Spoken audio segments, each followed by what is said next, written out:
Welcome to Alright. Daredevil in the Details, a show that explores and dotes on the philosophy and themes of Netflix's Daredevil, a digression collection brought to you by A Method to the Madness and ZeroIndent. I'm author DC McNeil, and I'm joined, as always, by Patrick from A Method to the Madness to continue our Season 3 coverage. Pat, we're in it. We're in the source now.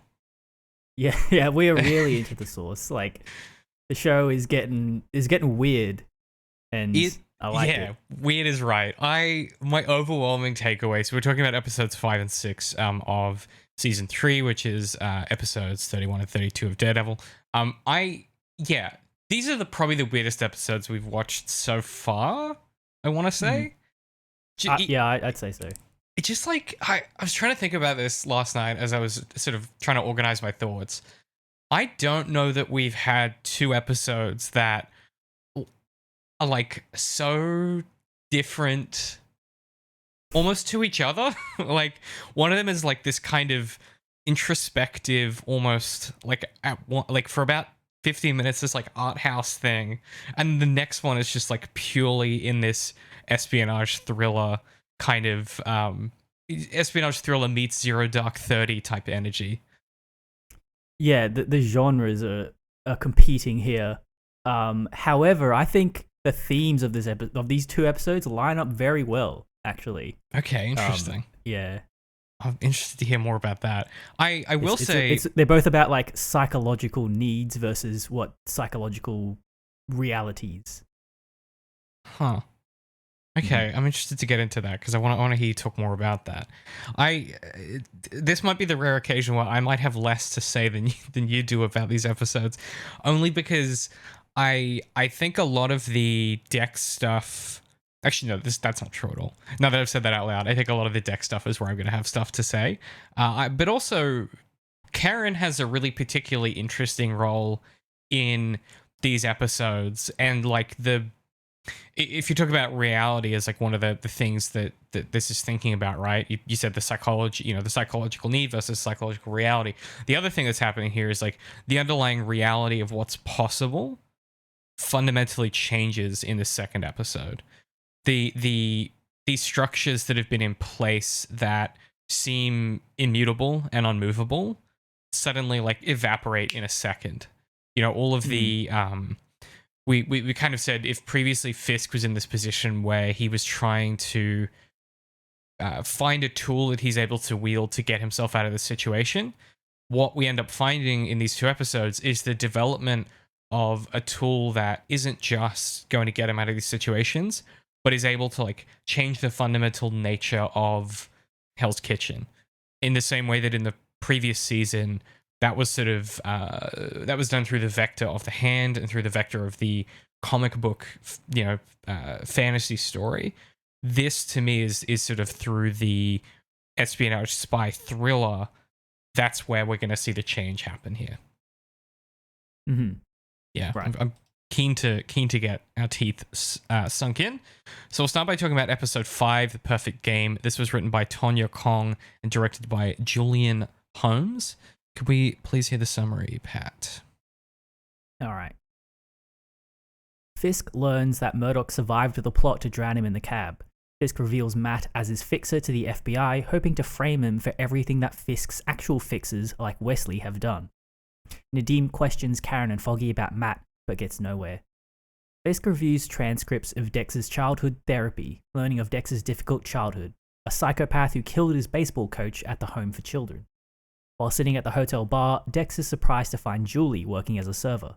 The two strike up a conversation and have dinner, but Dex accidentally reveals he knows too much about her life and she leaves. Fisk concludes that Dex might be the villain the city needs. Elsewhere, Karen tells Foggy that she killed Wesley. What a Dex-centric episode this turned out to be. Yes, it is all about Dex. How do you feel about his performance in the opening of this episode and sort of, I guess before we get his backstory painted in, how does Dex sit for you coming into this? I mean, it has all the cliches of like mentally unstable kind of psychopathic tendencies in a person, which is mainly OCD stuff, which I identify with, as watching him clean all the things in his apartment, putting them just right. I'm like, oh man, he's just like me. Yeah, that's my boy. Exerting Yeah. external control in reality because one lacks internal control. I like the idea of his apartment is this is one of the first shots we get, is him getting ready for the day.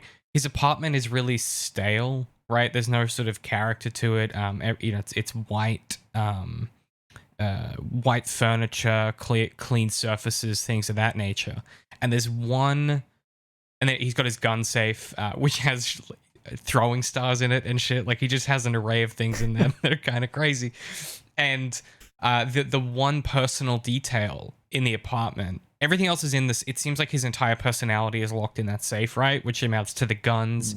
And then we learn later these tapes of his therapist. And the only personal detail in the apartment is the framed picture from his employment at the suicide prevention hotline. Mm-hmm. And it's sort of He's by the door as he's he hiding leaves. behind many fictions, as Fisk says. Hiding behind many fictions, right? And Yeah. this opening shot is where we see. So Julie is in this picture, and Julie's the girl that we saw him stalking earlier. And it's a really foreboding, I guess, setup for what these episodes will be about when it comes to Dex. Mm-hmm. Yeah, it's creepy. He also I thought there's something about the way that like he's too normal. It's hard to explain. Like everything about his life is sort of you pulled that quote of Fisk talking about the idea of like hiding behind too many fictions, but there is something like the absence of some personal inflection at any point during his morning routine is the thing that makes you go, oh, this is weird. Like this is weird. And that's kind of like an interesting character. It's like characterization through an absence of characterization, almost. Well, yeah, I got the sense that his whole thing with the flashbacks is about controlling his impulses, right? And he's he's an adult. He's well into his adult life, so he's gotten this far. Just like managing his role as in society as a normal person. And so like it's just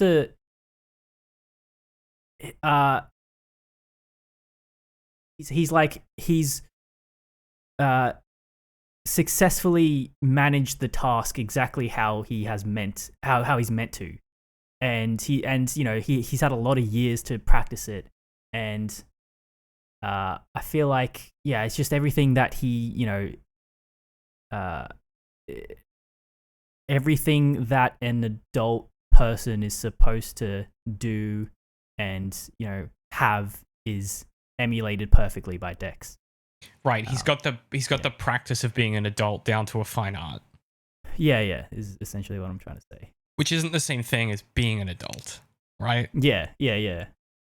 Like, because it's. I mean, I suppose we'll get to when we talk about the flashbacks, but I think there is something important that I want to put a pin in, I guess, as far as this character versus every other character that we've come across so far in the show, right?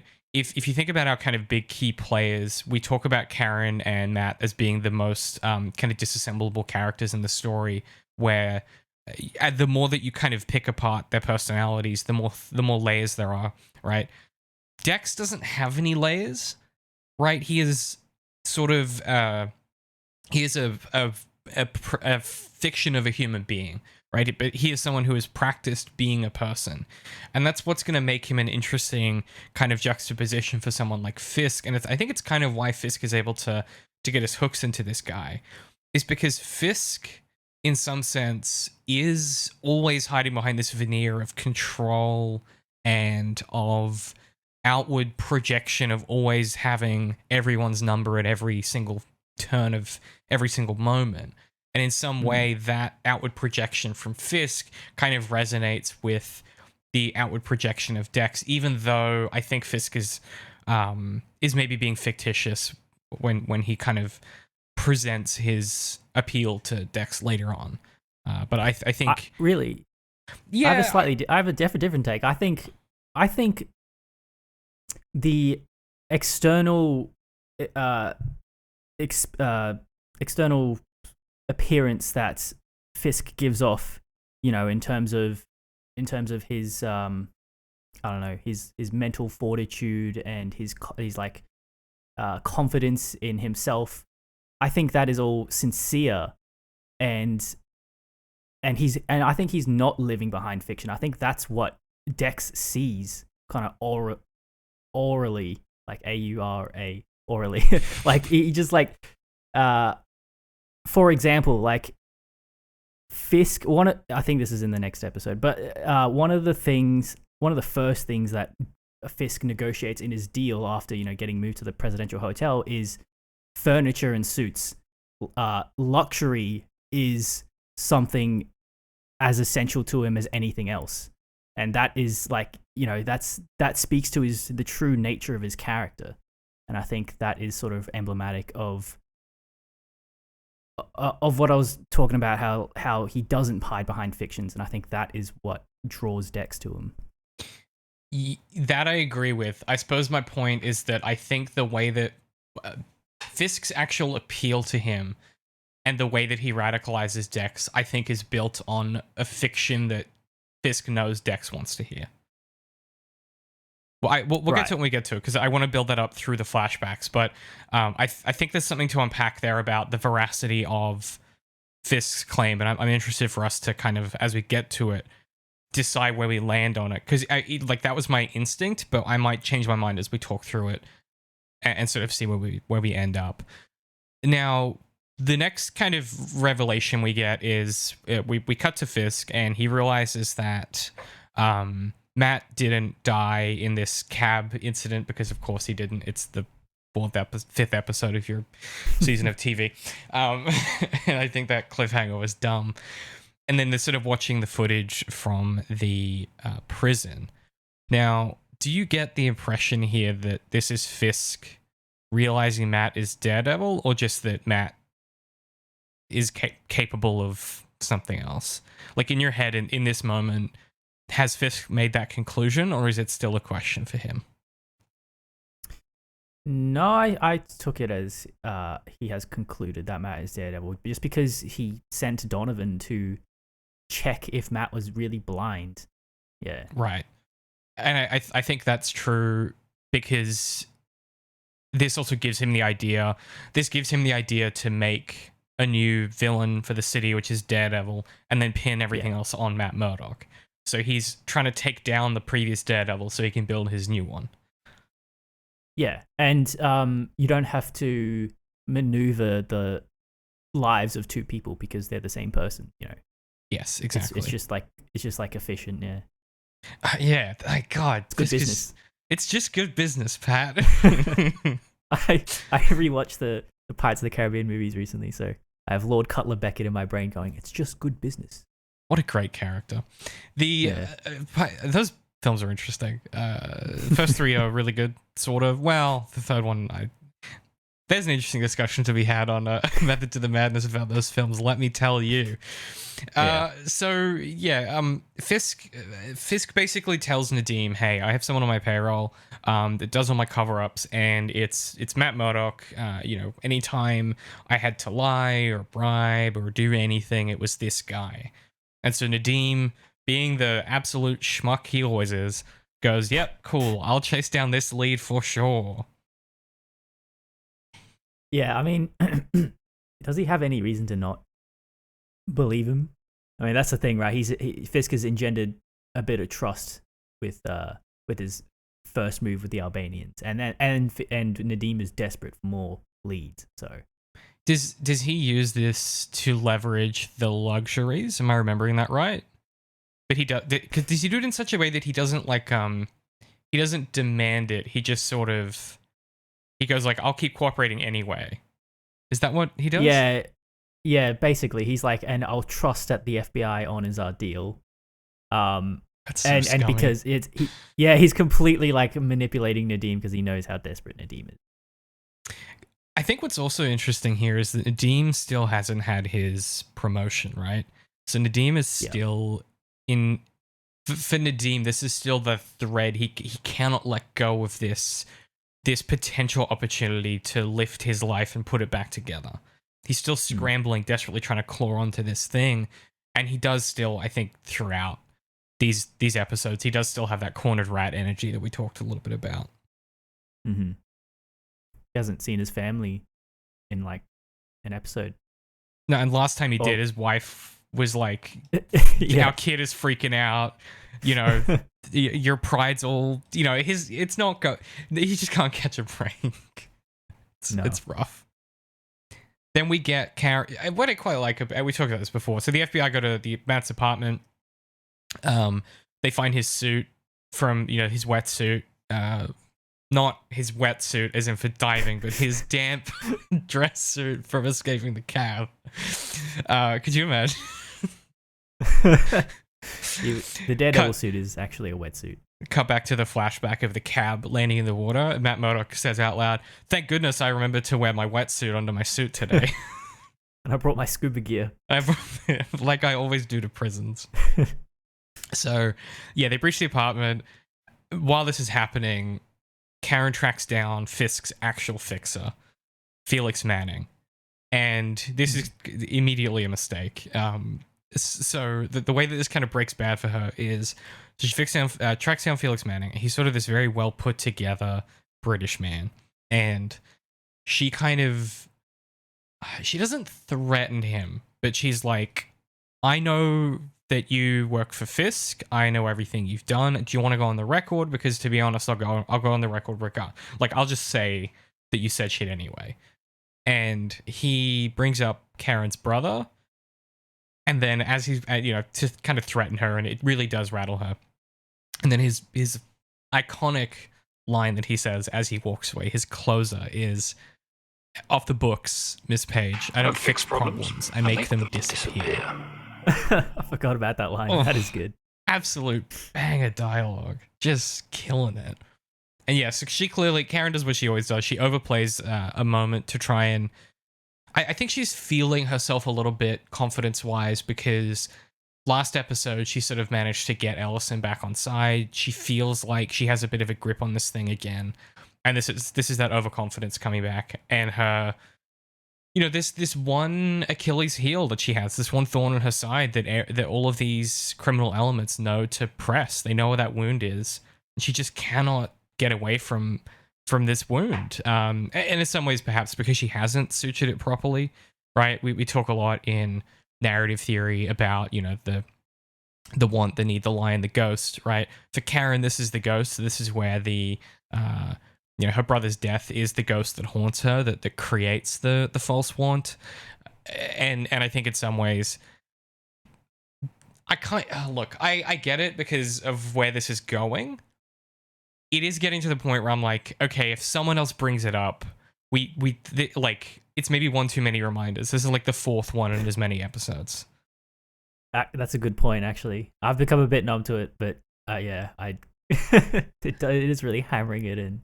Yeah, like everyone knows about I wonder if this is a setup. Yeah, Patrick will remember that. The Nadeem then goes in. He questions Karen about Matt's apartment because was paying for the rent, as was Foggy. So that's Nadeem's lead to those two, and obviously they all used to work together. And the coolest part about this interaction for me is that Karen doesn't actually have to lie when she's talking to Nadeem.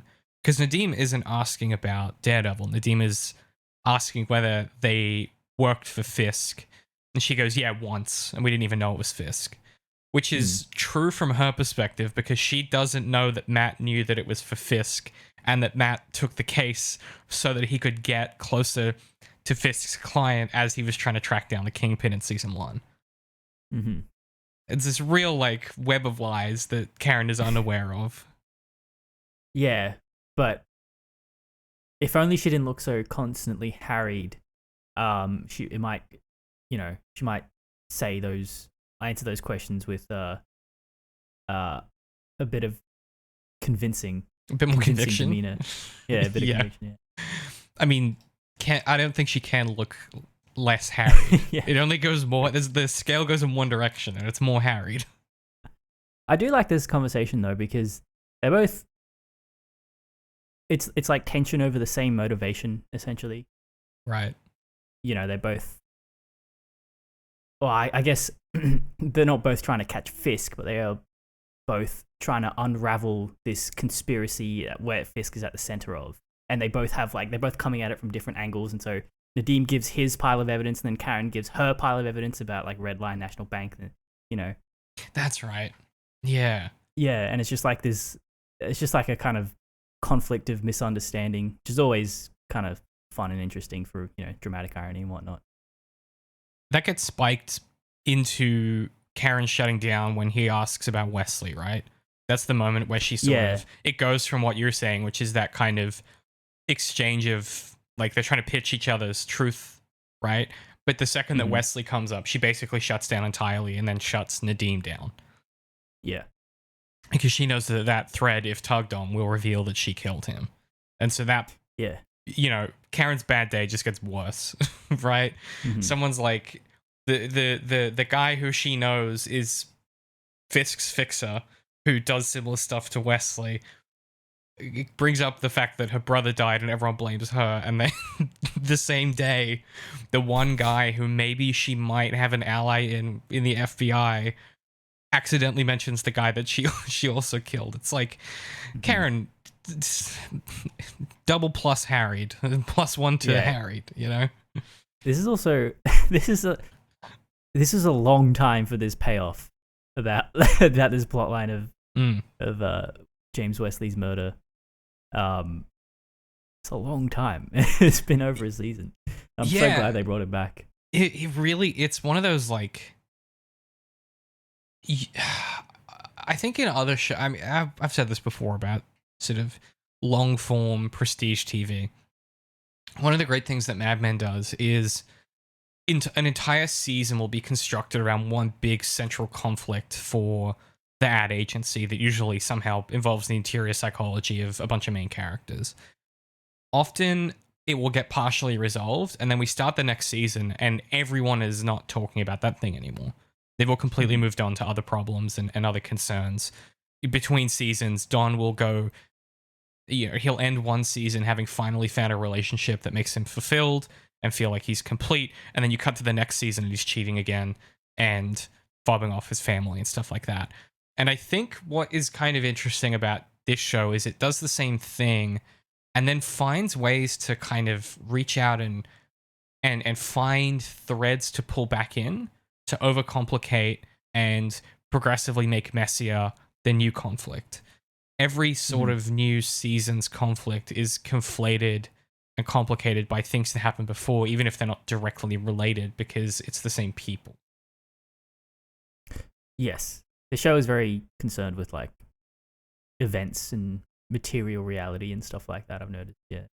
Yeah, I think we talked about it at some point with Better Call Saul, but it's like, it's time and people and objects in space and time. And it's like all of those things, like everything is a real thing that has weight and travels through history and impacts other things that are traveling through history in a way that feels very well realized. Yeah. Also, you describing Mad Men to me just sounds so depressing. It's a really grim show. I know. I watched the pilot once and I was like, fuck, man. I was like, I'm not in the mood for this right now. So I just didn't continue. But I need to be in a good headspace. You have to be mentally well to undertake that show. Yeah. It is funny at times, but man, some of that stuff just makes you go like, God, all of these men are awful. Yeah. And then, I mean, so is Peggy to a certain extent, but that's sort of, there's a big question about whether that's Don's fault. Anyway, that's for a different podcast. So Fisk has Donovan go and get the files on Dex from Dex's childhood psychiatrist. Don't know how that works, but I mean, Donovan can kind of do anything, it seems. And someone has transcribed the audio tapes. The audio tapes. I wonder how long that took. That must have been part of his FBI vetting or something, right? That was my assumption. Oh, maybe, yeah. Actually, that's a good answer, yeah. Yeah. It was like, because I think one of the documents had like an FBI stamp on it or something. Right. It was one of those details I only noticed because I paused it to take a note and I looked back at the screen and I was like, huh, Okay, self answers. I actually did notice like when he the folder has something on it and there's a beat on it and then he puts it back and I was like, what was that? I missed it, but I was kind of too lazy to go back. That's probably what it was. Can you set up? I mean, I'll set this up, and then I need you to try and explain for people who aren't watching along how this flashback plays out. Basically, like you said, it's transcriptions of the tapes themselves. Fisk is reading them, and Donovan is listening to an audiobook, which is extremely funny to me. Can you explain the way that we as the viewer experience these flashbacks? All right, so these are little vignettes from Dex's childhood and early life. Supposedly, diegetically, they are just like, just like copy written on paper that Fisk is reading. But we are in the perspective of Fisk imagining these vignettes happening, playing out like a stage play in his living room, and he's trying to compile a psychological portrait of Dex in order to manipulate him, and so we are from Fisk's perspective absorbing these details of getting, on one hand learning about Dex and then on the other hand sort of moving the story forward and explaining and going through Fisk's process of manipulation and gaining power, essentially. Yeah, it kind of conveys... It's one of the first times it's conveyed how... I mean, it's not literal, obviously, but how Fisk might think things through. Yeah. And the way this is presented in the episode itself is we remain in the penthouse. The lens changes to black and white, and sort of the content of the tapes is played out as if on a stage with props, but in the room. So yeah. As an example, the first one is we learn that Dex is an all-star pitcher as a kid, which is of course no surprise to us, having seen him throw stuff. And the first one is him interacting with his baseball coach. And it's before the game, and the baseball coach kind of gives him some encouragement. Dex is like, oh, let me show you my new windup. And then we cut to the game itself, and Dex is killing it. And then he gets pulled off the team, gets really upset. And he says, I need to eat. And he starts to cry, and he goes, I need to keep going. If I pitch a perfect game, they might. And then he trails off. And the coach is like, look, doesn't matter how good you throw, your parents aren't going to come back. And then Dex is sitting on the bench, and he's like struggling to deal with his emotions, and he throws the baseball. He bounces the baseball off the ground, and it hits the coach in the back of the head and kills him. Then we cut to the therapist's office where she's trying to deconstruct what happened. Did Dex mean to do this? And as this is happening, Fisk is kind of looming in the background the whole time and sort of observing with this kind of cold dispassion all of these events that make Dex into the person he is. The three... I mean, it's interesting that you say dispassion, because I feel like you can read quite some complicated emotions in Fisk's face, I feel. There's like bits where he like raises an eyebrow and stuff like that, and there's like... Because, it's also quite similar to his own childhood experiences. So I think, I don't know, I kind of think that we're meant to think that he's feeling at least some kind of range of emotions here. That's interesting, because to me, I read it as him sort of studying an insect under a microscope kind of thing. Like sort of a scientific curiosity. Yeah. I think that is definitely one dimension to it as well. Yeah. And perhaps that's just like perhaps it's those moments of empathy for him are more like, I didn't read them necessarily as Fisk empathizing with Dex so much as what you said, which is like recognizing a similarity, but in a strategic sense, going, oh, that's something I can use, instead of having that moment of, oh, this is similar to me, and then feeling something about it. Like the thing he feels about it is sort of the scientific question of like, how can I deploy this in a strategic fashion? Mm-hmm. How might I leverage this to achieve something?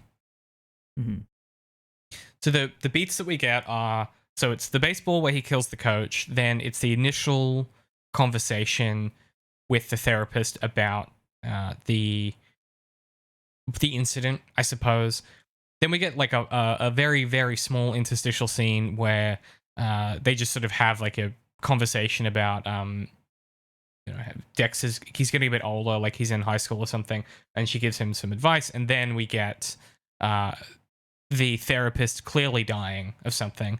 She has in the oxygen in the nose, and Dex like kind of freaks out. He sort of, she says, look, this is the hardest session, I've been dreading it all day, this is our final session. And he gets right up in her face. He pulls the oxygen out, and she says, tell me what you want to do, Dex, it's fine, this is a safe place. And he goes, I'm angry. She says, what do you want to do? And he says, I want to kill you for dying, for leaving me. Mm-hmm. And like, what a perfect encapsulation of like impotent blank rage. Like, I want to kill you for dying. It's such a rich piece of dialogue that tells you so much about Dex as a character. If nothing else, in the entire episode or the entire next 2 episodes, the idea that someone he cares about that gives him structure is dying, and his guttural, like, reptilian brain underneath all of it, his fundamental reaction is, I want to kill you for dying, right? It's just like it's a vectorless rage to, like, I need this structure, and me needing this structure is more important than anything else, and you can't leave me because that would be bad for me, right? It's so visceral. And I mean, isn't that pretty much what borderline personality disorder is? The inability to see anything outside of your own perspective. It's quite a hard thing to qualify the degree to which most people can do that. But I think the idea is that it's almost like a bit kind of like solipsism in a sense. Like, you really, really just like have the inability to think that other people are like thinking beings or whatever. Yeah. Yeah, it's the sort of everyone else is a robot and I'm the only real person kind of perspective on reality. Yeah. And the really crushing thing that the therapist says is, she says, death always wins, Dex, eventually.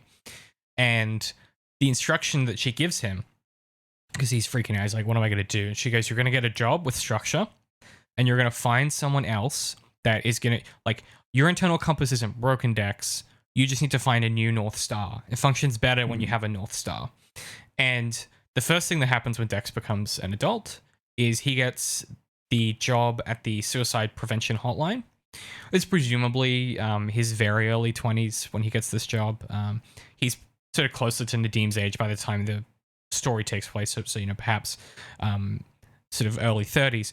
And at this job, Julia seems to be his boss or the floor supervisor, or just helping him get started. And we get one of the eeriest performances that I've seen in a long time, which is, he's doing a really good job of going through the checklist, talking to this person on the phone, and he's kind of practicing empathy. In some ways, this job is kind of really ideal for him, until this like moment where there's like a switch that gets flipped. The second that Julia's out of earshot, he's like, do you have a gun? What kind of gun? And the dude tells him, and he goes, oh yeah, I'm familiar with that. That's a good weapon. Got real cozy with the M911. Yeah, got real cozy with it. And he goes, what are you gonna do? What's your plan? Are you gonna kill yourself? And like, there's like he's like excited by it in some sense. Yeah. And then Julia comes back and he tries to act normal. Well, there's another great ending to that where he says, tell me, Craig, like, if this asshole stepdad is giving you so much trouble, why did you kill yourself? Why not kill him? Right. And it's such a window into like his psychology, into his actual core of self. Oh, right. I didn't pick up on that. So that's sort of that is the refraction of what you just said before, which is like it reality kind of exists to service Dex, right? Like he's incapable of thinking outside of himself, and so he goes, well, if the problem is there, why don't you just remove the problem? Yeah, like that's what he would do. And so it's kind of that's why I think, practicing empathy has kind of made him a bit numb to it. It's kind of had the opposite effect, I think. Where it's just like a platitude, like just something he says, and yeah, therefore it kind of like reinforces his attitude of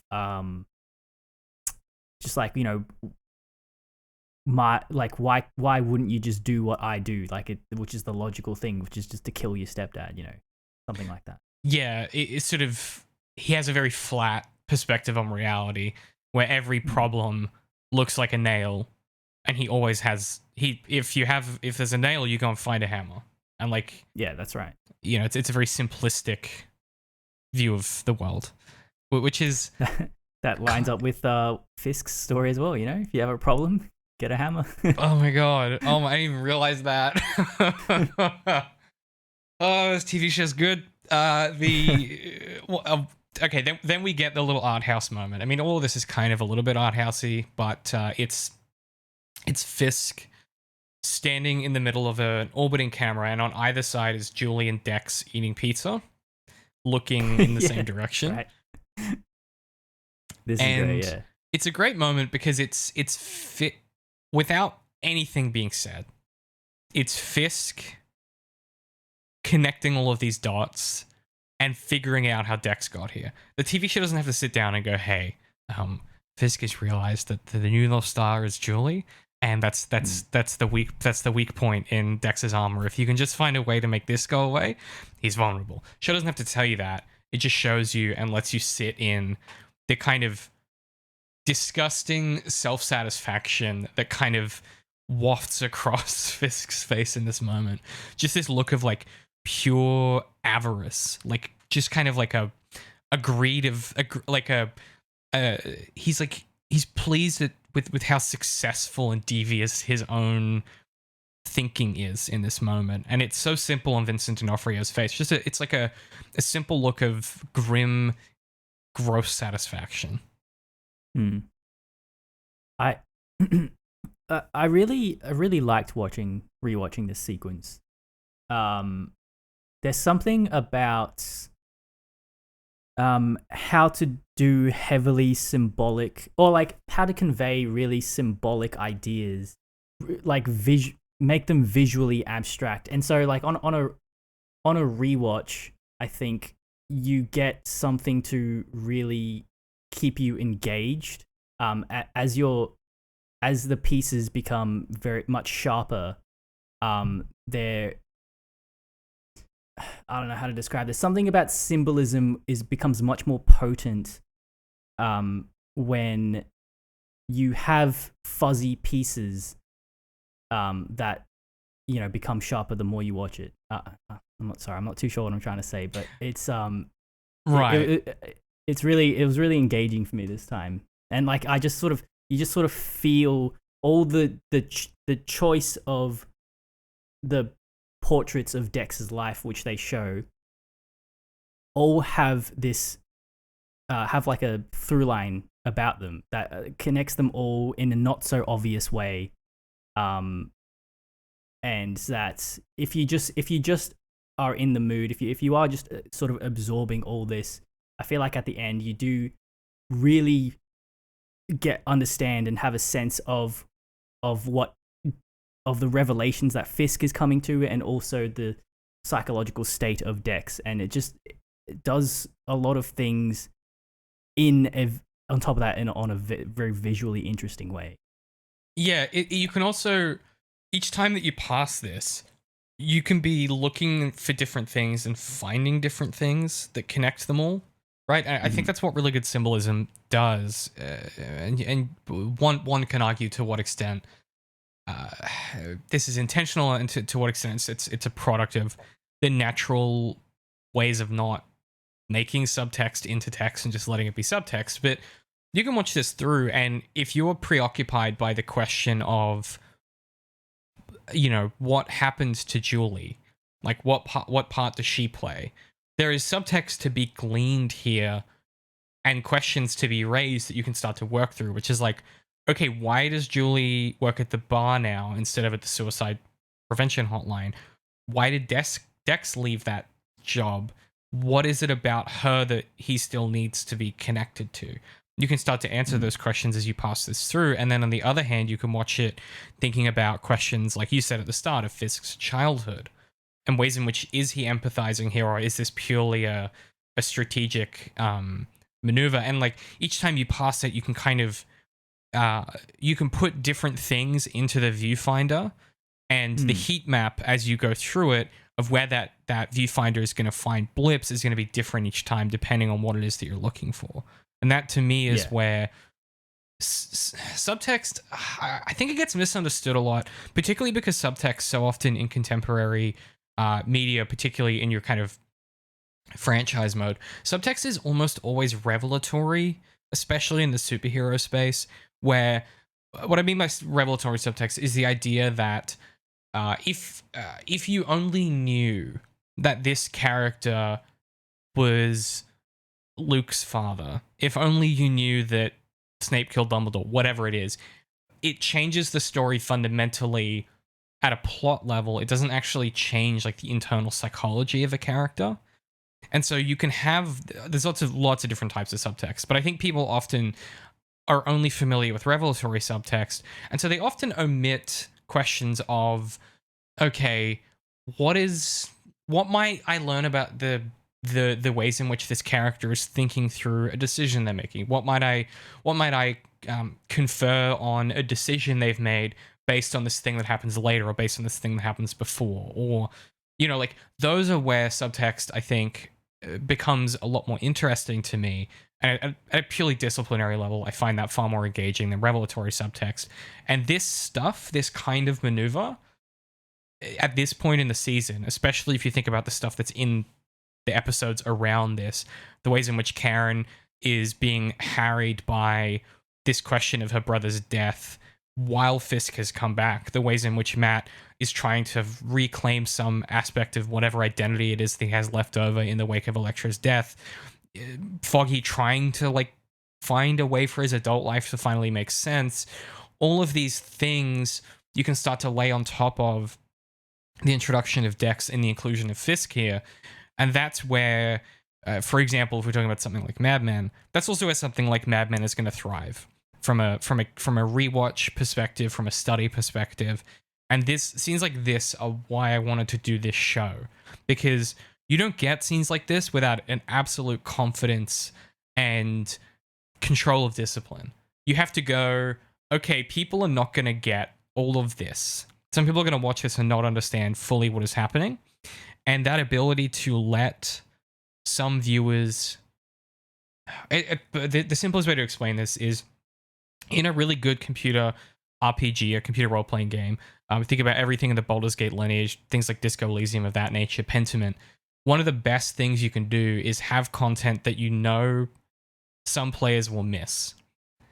In fact, have a lot of content some players will miss, because that's what makes it feel like the world is real and reacting, is that you're making choices and you're missing out on things.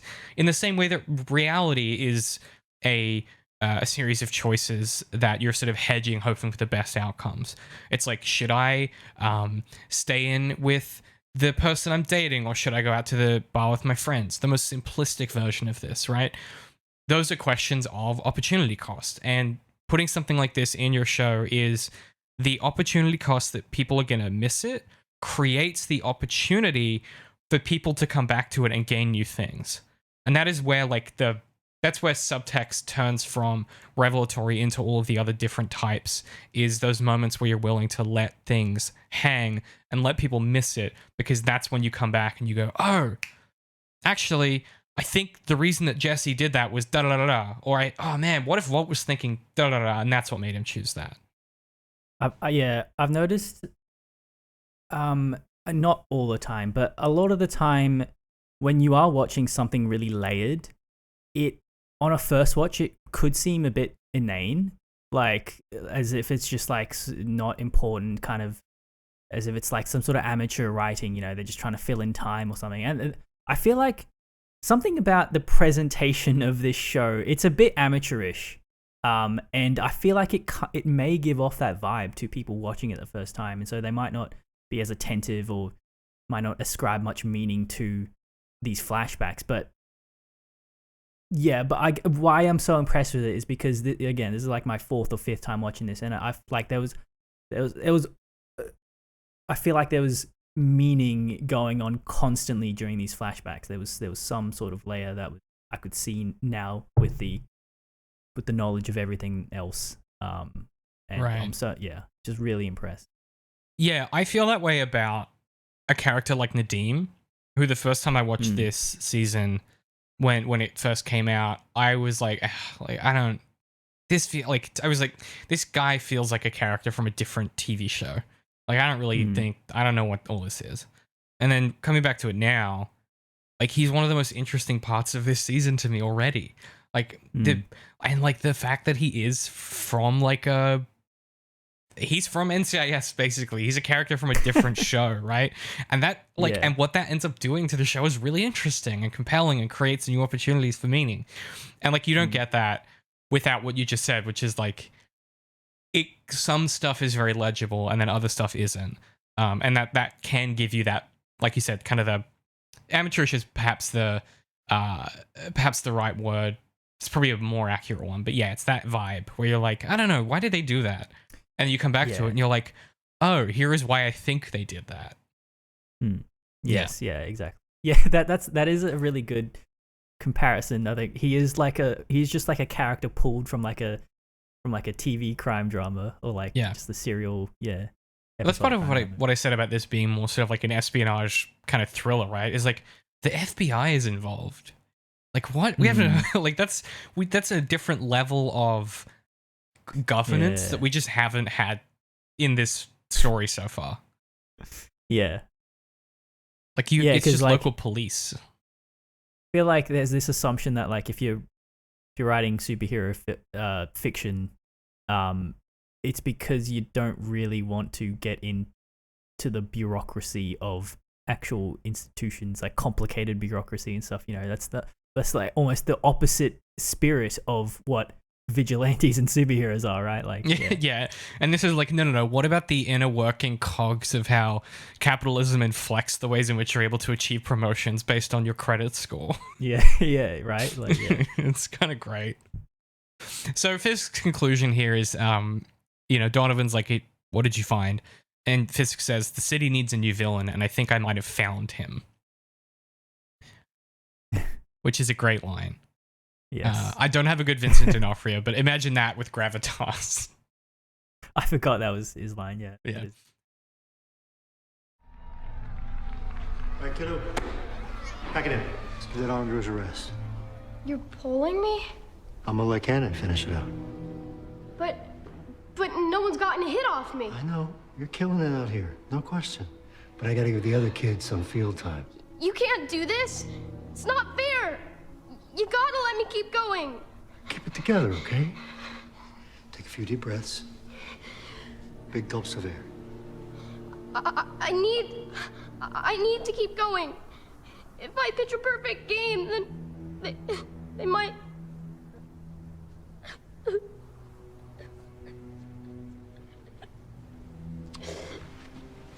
Dex, you could pitch 1 billion perfect games. It won't bring your parents back.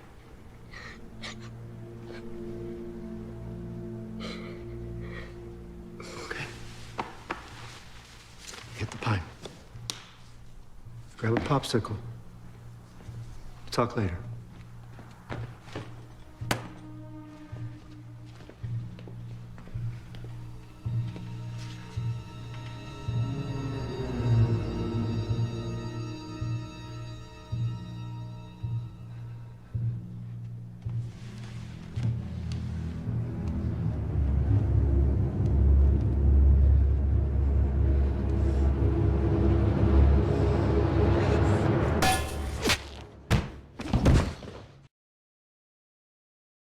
the next scene we get is Dex and Julie in the bar at the hotel. Okay, so what happens is Dex is ruminating. He's stewing. He's sitting at the bar and he's stewing. And the waitress comes up and she asks him if he wants a drink. Okay, here's my question. Do you think he blanks her on purpose, or do you think he's distracted? Because the first thing that happens is he doesn't. Yeah, she says, "I think you need more time," and I can't tell if it's because he's distracted with whatever he's thinking about and hasn't really seen her, or if he's so startled by seeing her that he just short circuits.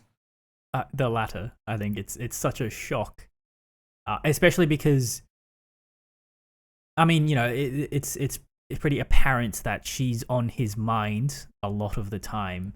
But also this episode, we've had a few scenes of, well, I don't know about a few, but there definitely was the scene of him running, sort of stalking her, and so she's been present, but obviously the dynamic has never been them talking to each other. It's always been him, being a creep and stalking her. Yeah, right. Yeah, I think it is. It's just shock. Yeah. And he does well to, she sort of goes, "Hey, you probably wouldn't remember me, but we work together." And he's like, "Oh, yeah, that's crazy." And then she sort of ends up having to go wait a table. And he, at the very last second, he goes, "Oh, when do you get off?" And she's like, "Oh, in an hour." And he goes, "Do you want to?" And she goes, "Do you want to hang out?" He's like, "Yeah, let's hang out or whatever." Like, first interaction, lands a date. Not bad. Not bad. If only, he wasn't a stalker. Yeah, that is a big barrier for a lot of relationships starting, is if one person is in fact stalking the other. So yeah, it's a beige flag in my book. It's a beige personally. flag. Could you imagine ending up back at his apartment that night and there's no personal belongings whatsoever in his apartment except for that image, that photograph on the wall? Yeah, and wouldn't that be crazy? That would. Suppose he didn't blow it, and that did happen. That would still raise a lot of questions. Like, you seemed like you didn't really remember me, but you have a picture of me in your the only thing with personality in your home is a picture of me. Kind of wild. Yeah. So yeah, I mean it's good. We then get Nadeem going after Foggy, and Foggy is on one this season. Like, he just turns it up in this interaction. I said before that one of my complaints about Foggy is it often feels like, it's a thing that Tony Gilroy said, it feels like he's giving a speech instead of saying something. Editing David here, just wanted to clarify, the comment there is not by Gilroy, it's actually by Toby Haynes on The Ringer, in an interview where he's talking about Stellan Skarsgård's speech in Andor. I know I've incorrectly attributed this to Gilroy before, but I want to give you Haynes' full quote from this interview to give him his roses, because it is truly an incredible moment of television and cinema in general. This is Toby from The Ringer. He took about 3 or 4 takes, and I think maybe about take 5, we found something that was really working. And he delivered it, and he got to the end of it, and he was really pleased with it, and it had all the power, the rage in there, the emotion. But there was something that was bothering me about it. There was something that wasn't quite landing. And usually as a director, you don't have a long time to think about what might be bothering you at the back of your mind. You have as long as it takes to walk from the actor to walk to the actor from the monitor. So that's like 5 paces. You've got 5 paces to think about what you're going to say before you're standing in front of Stellan Skarsgård to say something intelligent to him. And I remember walking from the monitors thinking, what am I going to say? What am I going to say? And then I realized what it was when I stood in front of him. I realized that we'd got it, but it felt like a speech. It felt like a big speech. And I said to him, it's absolutely great, but it feels like a speech. And he went, "Oh my God, thank you. Thank you so much. Thank you." And then he did 3 more takes, and it had all the spontaneity it had, so much more emotion. We really didn't know whether he'd lost his way in the speech. It just felt like he was actually saying it for the first time. And we were lucky enough to film it. So there you go, Toby Haynes. Go check it out. You can listen to that episode of The Watch as well. But yeah, just wanted to jump in with that correction. It was in fact Hayes, not Gilroy, who said that. They've kind of nailed it in these 2 episodes with Foggy. I don't know what they've done direction-wise, and if it's just that Steven Surgic is in the background EPing these two eps, but it does feel like they get his tonality right and his range right, where he's the right level of heightened in the right moments. And he basically tells Nadeem to fuck off, more or less, throughout this conversation, where Nadeem's like, so you didn't work for Fisk, and he goes, we took one case for Fisk, and we found out afterwards, and the second we found out, we never fucking touched it again, and we were the ones that put him behind bars. And then Nadeem is like, look, man, I know he did this. And Foggy goes, remind me, Special Agent Nadeem, what's Matt Murdock being charged with? And Nadeem says nothing. And then Foggy says, then the only thing I'm aiding and abetting is your exit. Oh, bars. I also love how dramatic Nadeem is with his entrance. Right. I can't remember what he says, but he's like, oh, what? Yeah, I've got a question. What's the secret ingredient to your sandwiches or whatever? Yeah, he sort of waltzes into Foggy's campaign sort of gathering. Yeah. He's like, this is exactly why no one likes federal agents, Nadeem, because you act all arrogant, cocky, when really you need cooperation. Yeah. It's awesome. Yeah, Foggy gets it in this one. He gets my like A+ stamp of approval. They finally done it. They finally made Foggy work for me. Congrats, Foggy. Yeah, we appreciate it, man. Good job out there. It's finally happened. Then we've got the Dex and Julie date, right? Is that? Mm-hmm. That's order of operations here. So it starts off. There's this absolute fucking masterful manipulation that Dex does, where they're sort of talking, and we sort of pan into the scene already in medias res, and he's sort of saying, oh, and you run like along the river by this point, like I feels like he's talking to me. He kind of flips it back on her. What a maneuver. There's a bunch of elements in this conversation, though, that all compound to Julie's realization. I feel like this is one of them. The fact that he actually just straight up brought up stalking is like plants the idea, incepts the idea into Julie's head. Yeah, you don't. It's the don't think about pink elephants thing. You fucked up, dude. Don't say it out loud. That's rule number one. But yeah, so I'm trying to remember. So what happens? So he says that. Because he reveals too much, right? And like it's she says she's like because he goes, why did you leave, right? Is that the question that he asks her? Yeah, so she's talking about how she wanted to be a dancer, tore her ACL, couldn't do it. And then he says something like, oh, he reveals that he knew she worked there for 3 years. And then she says, I didn't say I worked there for 3 years. You left after I was there for 1. And then he says, well, yeah, you mentioned it earlier when you were talking about ballet. And then she says, did I mention ballet specifically? Yeah. Right. And what's impressive about this is how quickly it breaks bad for Dex. Like, put in the face of directly having to talk to her and have this actual relationship, he immediately fucks it up, because the only other relationship he's had where he's able to be vulnerable is with his therapist. He's never had to do this with the mask on. And it just reveals how apparently thin that mask is. Yeah, that's a good way to put it, actually. He's got like such tunnel vision and a lack of any other thing going on in his life that like it's the logical conclusion that he just spills the beans. Yeah, exactly. Oh, yeah, that's true. Yeah, because he has nothing else to talk about. Yeah, exactly. And he's either at work or spying on Julie. That's the duality of man. Yeah, I mean, this is Fisk's intention, right? Is to he knows that it'll break bad. He puts Julie in the scenario with that intention to remove the North Star that he has and then become the new North Star. Mm-hmm. Then, look, I mean, I think it's a really well executed scene. She gets up to leave and he kind of grabs her and tries to stop her. and it's the way that the direction is done is really, really compelling, and the way that the acting is in this scene is really interesting, where he grabs her, and even before she turns around, you can see on his face that he knows he just did the wrong thing. It's like such a subtle moment of like, no, wait, this isn't what people do. And it's not like you know what I mean? Like, it's something about what you were saying before with, you know, it's like fiction on fiction.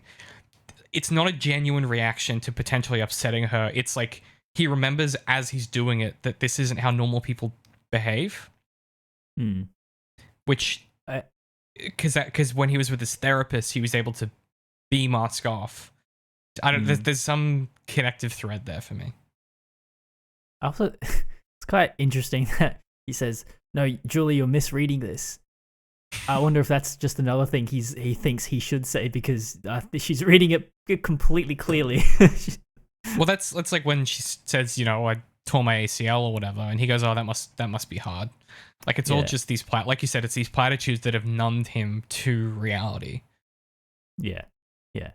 Great character, and just an like, if he wasn't a psychopath, you could imagine him be like, he's one of those people that, like, he's hot enough that life would just unfold before him.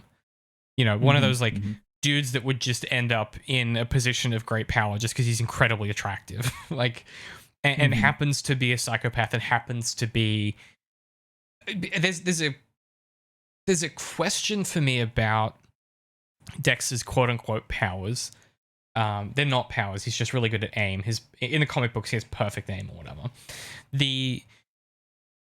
There is some question. I have, to quote the evil man Andrew Wakefield, I have sufficient doubt that had he not been a psychopath, he wouldn't also still have the ability to do these things.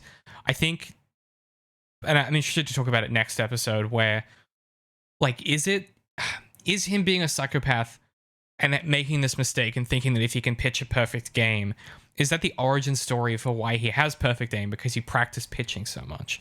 Or is it simply a character note that he has perfect aim? It's a good question. I feel like it's just, if you're feeling it out, having perfect aim is kind of adjacent to like OCD-ness, and which is a symptom of him being a psychopath, because, you know, he has all this inner turmoil going on in his head. So you said before borderline personality disorder, right? Like, that's OCD is like one of the kind of, or OCPD, I guess, is also one of the side effects of complex PTSD. So it's like all of these things are layered together to make this possible. Right. And I hadn't put together the OCD, like the OCPD, like, you know, the self-soothing things that you do with that, and the perfect aim. The perfect part of it is, I hadn't thought to emphasize it in that way before. Yeah, that's sort of what I put together. Yeah, no, I like that. Well, he's going to do something with it next episode, let me tell you. Oh, yes. Oh, boy. Then we're at the shop, the butcher, and Karen and Foggy are talking about the fact that Nadeem came to visit them and blah, blah, blah, blah. And then Karen gives Foggy $5, which is, this is one of my favorite little Foggy moments, which she's like, I need client attorney privilege. He's like, quick, give me $5. And then she pulls it out. He's like, good enough. So she has client attorney privilege. Karen tells him that James Wesley worked for Fisk and that she is the one who killed him. And he goes, well, it was self-defense, right? And the chef's kiss character note for Karen fucking Page goes 7 times. He's like, what? She goes, I shot him 7 times. And it's such a I was like, yes. Like when it happened, I was like, oh God, that's good writing, because it's such a specific detail that another character wouldn't reveal for the fear that it might alienate them further from this person in this moment of pure vulnerability. It's the kind of thing any other character might hold back. That's a good point. Yeah, it's I mean, you know, Karen is compelled to have the truth out there, so that makes sense. Yeah, great little character moment. So these are the two big secrets we get this episode, which is the two secrets come out, which is Dex stalking Julie and Karen killing Wesley. We have that nice parallelism that we always talk about the show is really fond of. And Dex is fully freaking out when he gets home. Like he's sort of spiraling, he's pacing back and forth. He punches a hole in the drywall, and then he freaks out and the OCD thing kicks in and he tries to clean his shirt. Like he's sort of spiraling between these different sort of physical manifestations of his symptoms. And he's almost like afraid of his own wild terror as it's happening. Like it's like this, he's like terrified of his own rage as it's sort of happening. Like it's such a compelling bit of acting where you feel like he's so angry that it scares him, and then that makes him angrier, and he's just like spiraling and spiraling and spiraling, and then eventually he goes and he puts the the Walkman headphones on and sort of plays a session, which is what the therapist tells him to do whenever when he feels out of control. Well, it's kind of like a reverse delusion for Dex of him, you know, being the kind of person that is orderly and has a clean apartment. When really, you know, his actual true self is chaos. And he still believes that he is the former version. So that's why he's sort of a bit surprised at and terrified of his true self coming out, you know. Yeah, in some sense it feels like he thought that was gone forever because he did all the things he was supposed to do. Yeah. And the first of those fails, and next episode the second the other thing goes away, I think for him it reveals to himself how thin that line is, right? How thin that facade is, which is not something he thought was true. He thought like you said, I think you said, what's the effect of, like, you know, he's practiced being an adult. I think in his head, he was doing the fake it till you make it thing and had assumed that he'd made it, and when in fact he was still faking it.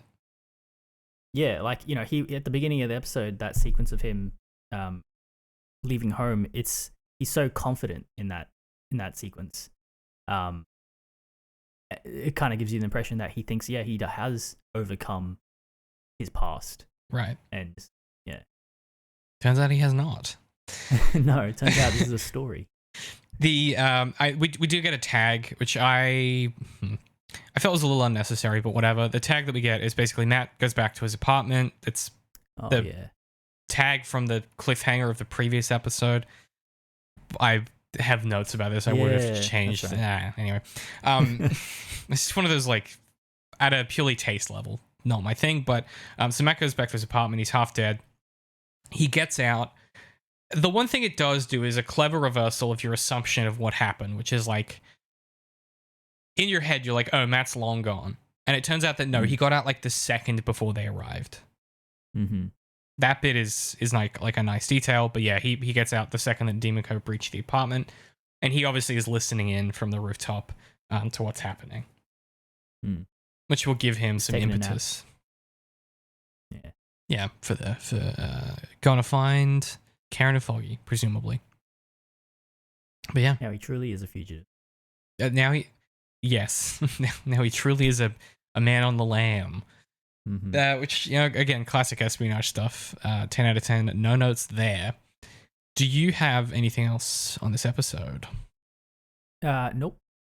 All right. Well, nor do I. So we will take a quick break, and we will be back with you to talk about season 3, episode 6, The Devil You Know.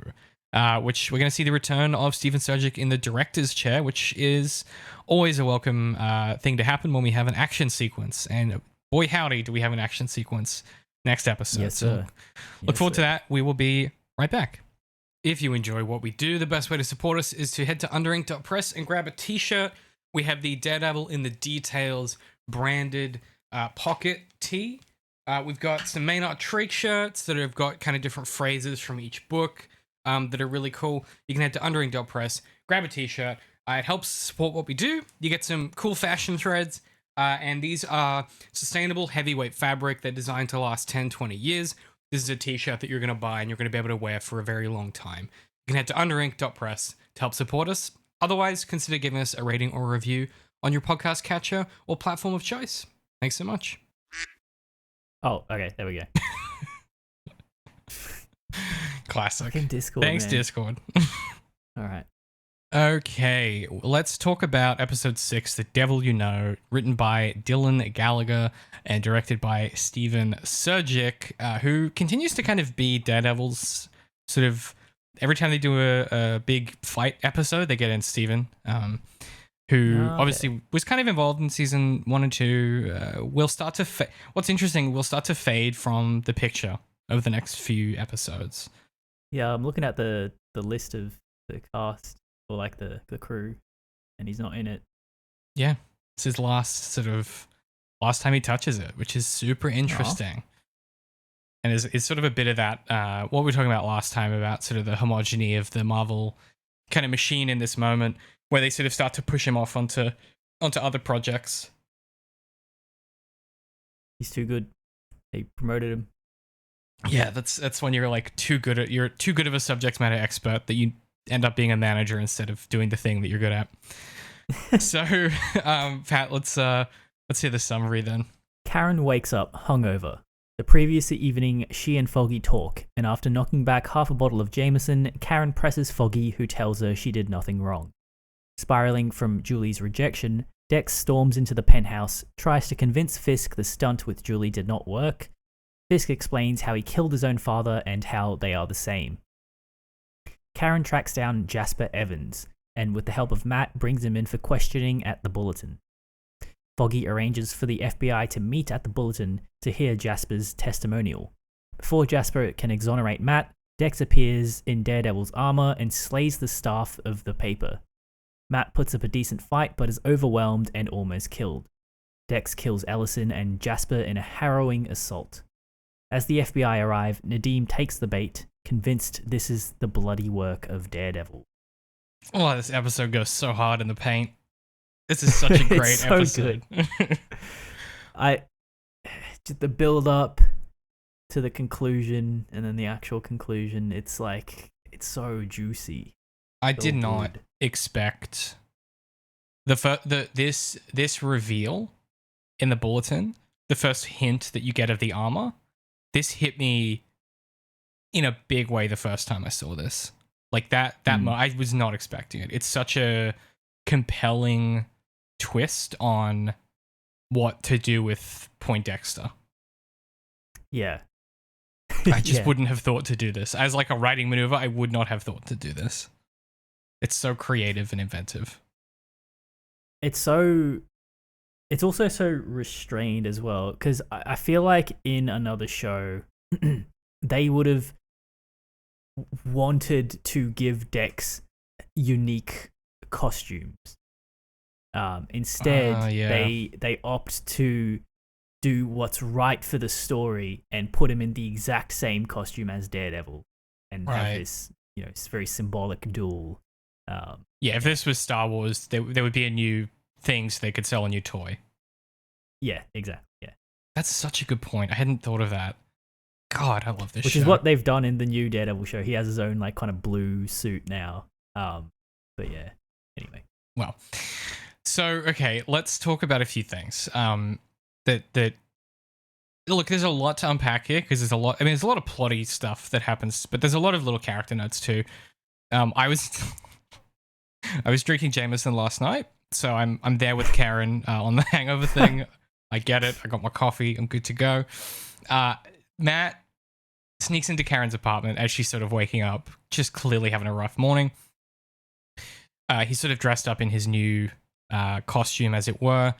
I didn't remember this happening at all, but Okay. How do I explain this? If you've been in a breakup where you've chosen to be the bigger person, and instead of feeling angry about it, all you end up is feeling disappointment, and like then that disappointment becomes just like feeling sad at that person. That's kind of where Karen is with Matt, and he does the absolute passive aggressive dog move of saying, if you want to yell at me, go ahead. And the reason he says that is the same reason why anyone who's in this position in a breakup says it, is because if she yells at him, he'll feel better. Right. It sort of drags him down to their level. Yeah. And she chooses not to. And it's an absolute, like, God tier Karen Page, like, reads a moment maneuvers, and a really compelling understanding of how relationship dynamics sort of break down. Mm-hmm. Yeah, it's great. It's great just conception of character here. What is it that he... I can't remember what he asked for her help. Is it in tracking down Jasper? It's in tracking down Jasper, right? Or reporting about Jasper? Or it's something to do with Jasper. Yeah, reporting about Jasper. He needs someone who can publish his testimony. Right, and she says no. Which, yeah. Right. Yeah, she says no, and he leaves off camera. Like you already said, Fisk gets all of his stuff back. He gets all of his furniture, and he gets his suits. And I think there's 3 really interesting things for me about things we do and things we don't see. He gets all of his art and stuff like that back. We don't see Rabbit in a snowstorm in this sequence, which is notable. He chooses his father's cufflinks. Sorry, he doesn't choose his father's cufflinks. He chooses different cufflinks. And he wears a white suit rather than a black one. Is it white? Isn't it like sort of grayish? Am I misremembering that? It's white except the shirt. So it's the shirt he wears is black, and then everything else is white. It's a white vest, white jacket. Okay. Yeah. That's his new look, I guess. But just like interesting character. The fact that he doesn't choose his father's cufflinks, interesting.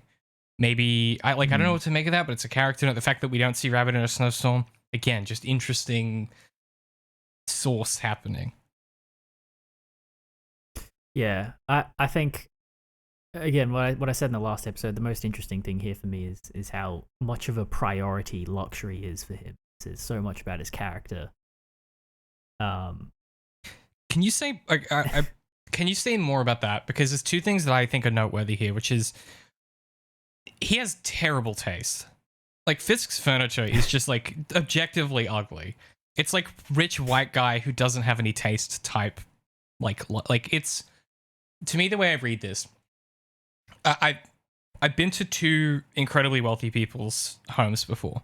One of them, I went in there and I was like, oh, this is like, this person like had a personality and then became wealthy, and it's reflected in the way that they've chosen to style their expensive furniture. Like, it's not just that it's expensive, it's that it's also like it has a aesthetic and a taste to it, and it's like it feels like a home that someone has curated and styled to suit something, and says something about them as a person, even if it also says that they're rich as fuck. And then the other person's house I went to, they clearly were they were born into wealth, and looking at all of their furniture, it was stuff that was expensive because it was expensive. Like there was no, it wasn't styled to be anything in particular other than sort of gaudy and luxurious. And for me, Fisk is the latter. There's an absence of character to his luxury. Is that how you read it as well? I mean, yeah, when you put it like that does make sense to me. Yeah, I think the abstract idea of luxury is the identity for him. Like he just, like when he puts on the suit, like gives it like a little caress like this, sort of indicating, and like I think there's like a shot of his face where he's looking a bit like as if he sighs or something, like a relief, and it's just sort of indicating that he feels a bit more like himself when he's in a suit. And you know, and then he stands over the balcony when he's looking at all the people putting up his paintings and stuff like that. You know, he's starting to get back in his element. So yeah, I think I think maybe that does ring true. The his gaudiness and his want of luxury is reflective of his absence of, I don't know, ideas or desires or something like that. Yeah, and because I think for him, so much of the motivation to become who he is was in opposition to the fact that his father could never make it, right? Like, one of his biggest resentments is that his dad was a bully who thought he was a big man when he wasn't. And Fisk is a big man who doesn't need to bully people to get what he wants and has all of the things his father never could. And the way that the only way he was able to achieve that was by killing his father. And so for me, I don't think it's an accident that what you just said is happening, right? He's sort of the king of his castle again in this moment. He puts on the suit. He chooses the white suit. He doesn't put on his father's cufflinks, right? He is sort of, there's a way that he is thinking or he is positioned to be overcoming his past somehow, or like no longer needing that as the motivation. He has greater purpose now, which is Vanessa, and all of the things that he did in order to become the person he is in opposition to his father can now be bent toward a more noble goal of love, right? Or that's at least that's the way that he seems to see it. And that's, to me, why he doesn't choose the cufflinks. That's, to me, why we don't see Rabbit in Snowstorm, because Rabbit in Snowstorm is that connection to his father's death, right? It's the wall that his father makes him stare at. We don't see that. He doesn't choose the black suit as the villain. He chooses the white suit because his pursuit is noble now. He's doing it for the right reasons instead of the wrong reasons. On top of that, maybe that's why he feels that Vanessa is his soulmate, because she provides a meaning and a texture to his otherwise bland aesthetic. You know, she's an artist. Or an art critic or whatever. You know, she Wilson supplies the material and then Vanessa composes it, if you will. God damn. And that's part of why this space feels so shit compared to his previous penthouse, because she's not here to do that. Mm-hmm. Yeah, and that's maybe some of his motivation to get all this stuff as well, is because he wants Vanessa to show him what he should do with it, maybe. Right. And I think the other axis that's turning here is the question of Dex, right? Where we kind of know that something's about to happen with Dex based on what happened in the last episode. There has to be a confrontation about this maneuver that Fisk has pulled. And so it's really good timing for Fisk that all of this happens just before Dex walks in. Mm-hmm. He is the kingpin. He is the kingpin in maneuver with what he's done with Fisk, and he's the kingpin aesthetically again. Mm-hmm. Those two things happen with a simultaneity that I think is also why it adds to the smugness of it for Fisk. Like, there's that sense of achievement is also here again. Like you said, patting the suit, that sort of thing. Yeah, he's able to like become himself, while still, essentially being a criminal. Yeah, exactly. Yeah. It's a great, it's a really cool sequence. So he's got all his stuff back. Now we go back to Foggy and Karen before Dex comes in, right? Because Foggy and Karen have their conversation. Because Karen goes to Foggy about Matt asking for help, right? So we have a bit where she's researching Jasper Evans at her work, and I like in the background Edison's talking about how they've changed their healthcare package again, their publisher, and my advice: don't get sick. Yeah. Another beat of this show's emphasis on like class distinction and stuff like that. America, quite interesting. A nightmare. And then we get the conversation between Foggy and Karen in the car, where Foggy, being, the sort of the friendship moral example of a moral example of peak friendship or something like that. You know, he's like, people have bailed on Matt his whole life. That's not going to be me. Yeah, I don't want to be that kind of friend. Yeah. Which is really interesting, given... I wrote... Yeah. No, you go. I wrote, Foggy is a great example of helping someone who's been shaped by their experiences. This is coming back to what I was saying, that the themes, the connecting thread between these two episodes is about psychological needs versus psychological realities. You know, it's the people shaped by how do I like some people have more intense psychological needs than other people, and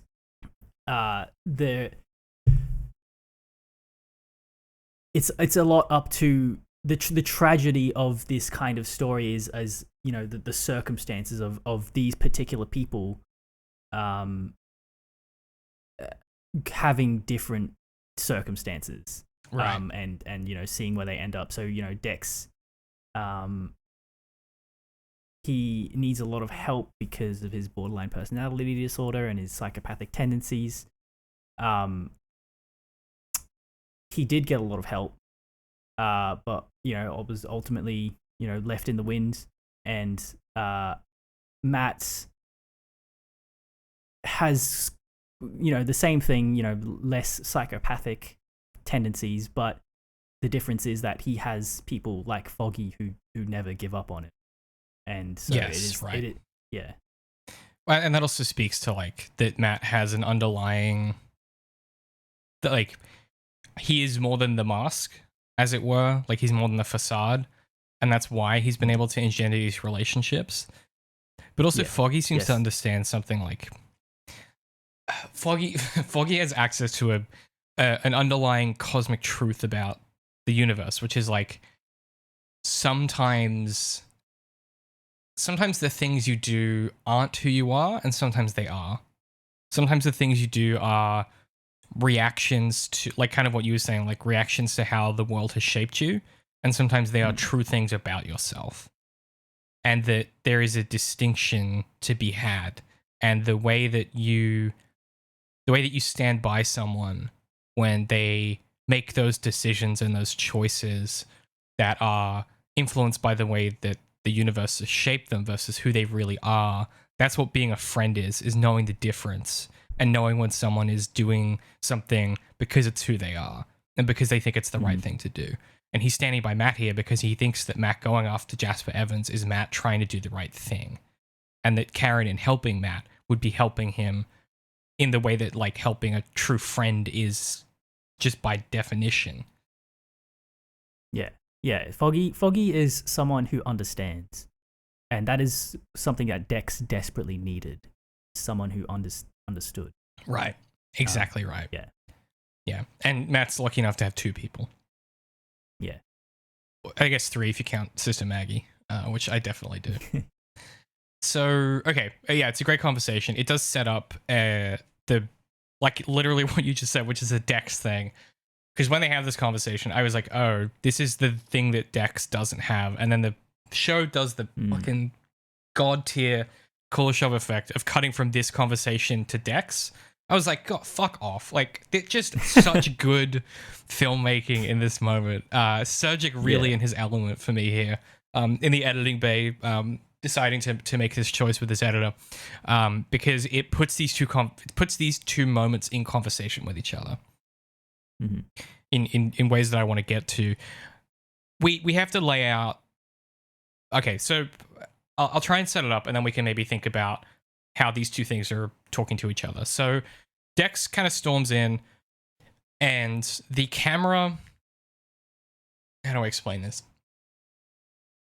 He wakes up, right? The camera is like... It does this weird thing where you think that he's standing up, and then it turns out that he's lying down, and the camera's upside down as he sits up. It's really disorienting, right? And you get that sense of him feeling like he's in sort of... He's out of his fucking mind, right? He is his world is falling apart. He storms into work, storms into the room. I think he gets in really, really early. Goes, hey, can you go get me a coffee? Turns all the cameras off. Storms in. And he's like, I know what you did, or what you think some fucking, but you think some waitress means something to me. She doesn't fucking mean anything to me. And he's just raging out, and Fisk is not reacting, right? And Dex is like, say something, like do anything. And Fisk really calmly, sort of slowly rises to his feet. And he says, when I was a boy, I beat my father's skull in with a hammer. I was 12 years old. Young for my age, in fact. Terribly inexperienced. I'd never been to a dance with a girl or stayed up past midnight. Never been out of the city or even taken a subway on my own. Yet there I was, 12 years old, standing over my father's body, watching him die by my hand.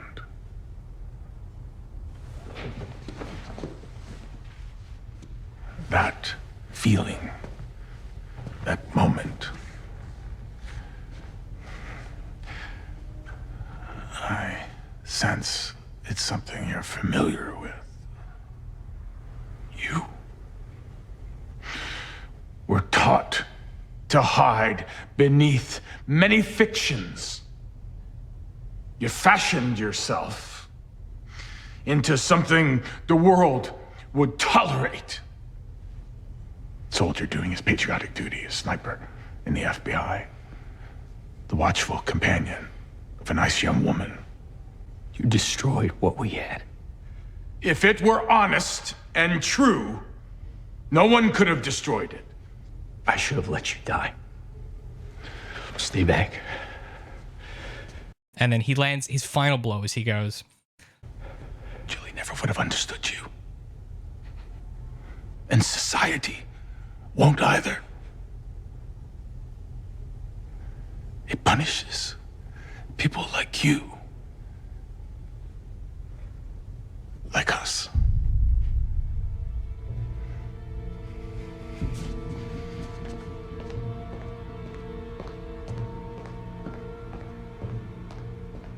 masterful work from Fisk. Such carefully crafted argument. So specific, and it's the exact everything that he knows Dex needs to hear, right? It's someone else who killed someone when he was barely old enough to understand the world yet, right? It's you were taught to hide beneath these many fictions.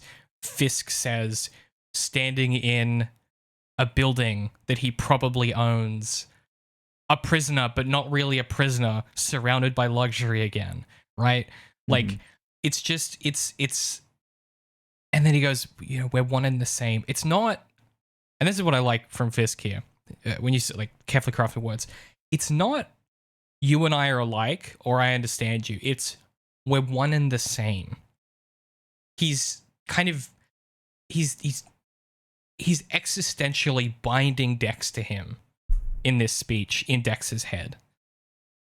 Yeah, because I've noticed that the words he uses, what he talks about, he kind of doesn't want to mention his background research. He tries to make it as if this is some divination that has brought them together and has that their circumstances are similar. When really this is carefully plotted and crafted to make this moment happen. But he I think he says something like that. Does he? I can't remember. I've written down in quotes, I sense we're similar. I don't think he says exactly that, but I think it's indicative of like the aura he's trying to give off. It's one of the first things he says as he stands up. Yeah. He says, I sense we're similar. When I was a boy, that's how he starts the speech. Yeah, right. So yeah, I sense we're similar, like this, I mean, the other thing too is like you just said something that made a bunch of pieces fall into place, which is this is Fisk successfully doing to Dex what Dex failed to do to Julie, where the background research for Dex fell apart immediately, and then for Fisk, it's this effortless, like, apparition, right? Like you said, this divination of the cosmic gears of the universe turned such that we found each other, makes it feel like this completely organic thing. And it's like, and that's kind of like the genius of Fisk is, and like the schematic thing that's happening, which is Fisk is this kind of master manipulator who is able to do the thing Dex failed to do. And then on the other side of it, right, and is only able to do this because Dex doesn't have someone like Foggy and Karen. And we just watched Foggy convince Karen to stay on Matt's team. And then we get this scene where it's Fisk kind of out stalking Dex in a way, if you want to be very, very literal about it, right? Out researching, out playing this guy. And he's only able to do that because neither of them currently have that person who'll never leave them, right? Vanessa is still in the wind. He doesn't have his mother anymore because she died at the end of season 1. And so we're kind of like in this position where, as much as it is fictitious and that he is like kind of conjuring this fiction to convince Dex that it's just pure universal coincidence, there's also an element of truth, which is like, yeah, like they both don't have someone right now. They both need an ally. Fisk obviously more so than Dex. I think at a strategic level, Dex more so at an existential level, perhaps. Mm-hmm. And so they do need each other in a kind of weird, toxic sense, if you like. Yes.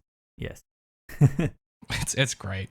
Yeah, really, really powerful stuff. Again, Vinny D coming in with his acting. I just like, he should just play it. Like, he should just be Fisk. I get why they keep putting him in stuff as Fisk. He just is this guy. He was born to play this role.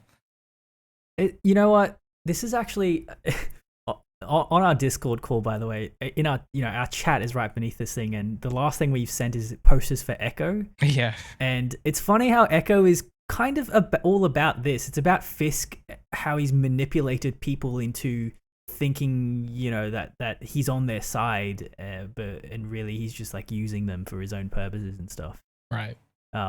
It's kind of bit arbitrary, but also very relevant to this episode. Makes you think. It is one of his defining character traits, to be fair. Yeah. I also like that have we seen this season Fisk be physical outside of when he had Jasper stab him? Or is it the only moment of like physicality from Fisk that we've seen?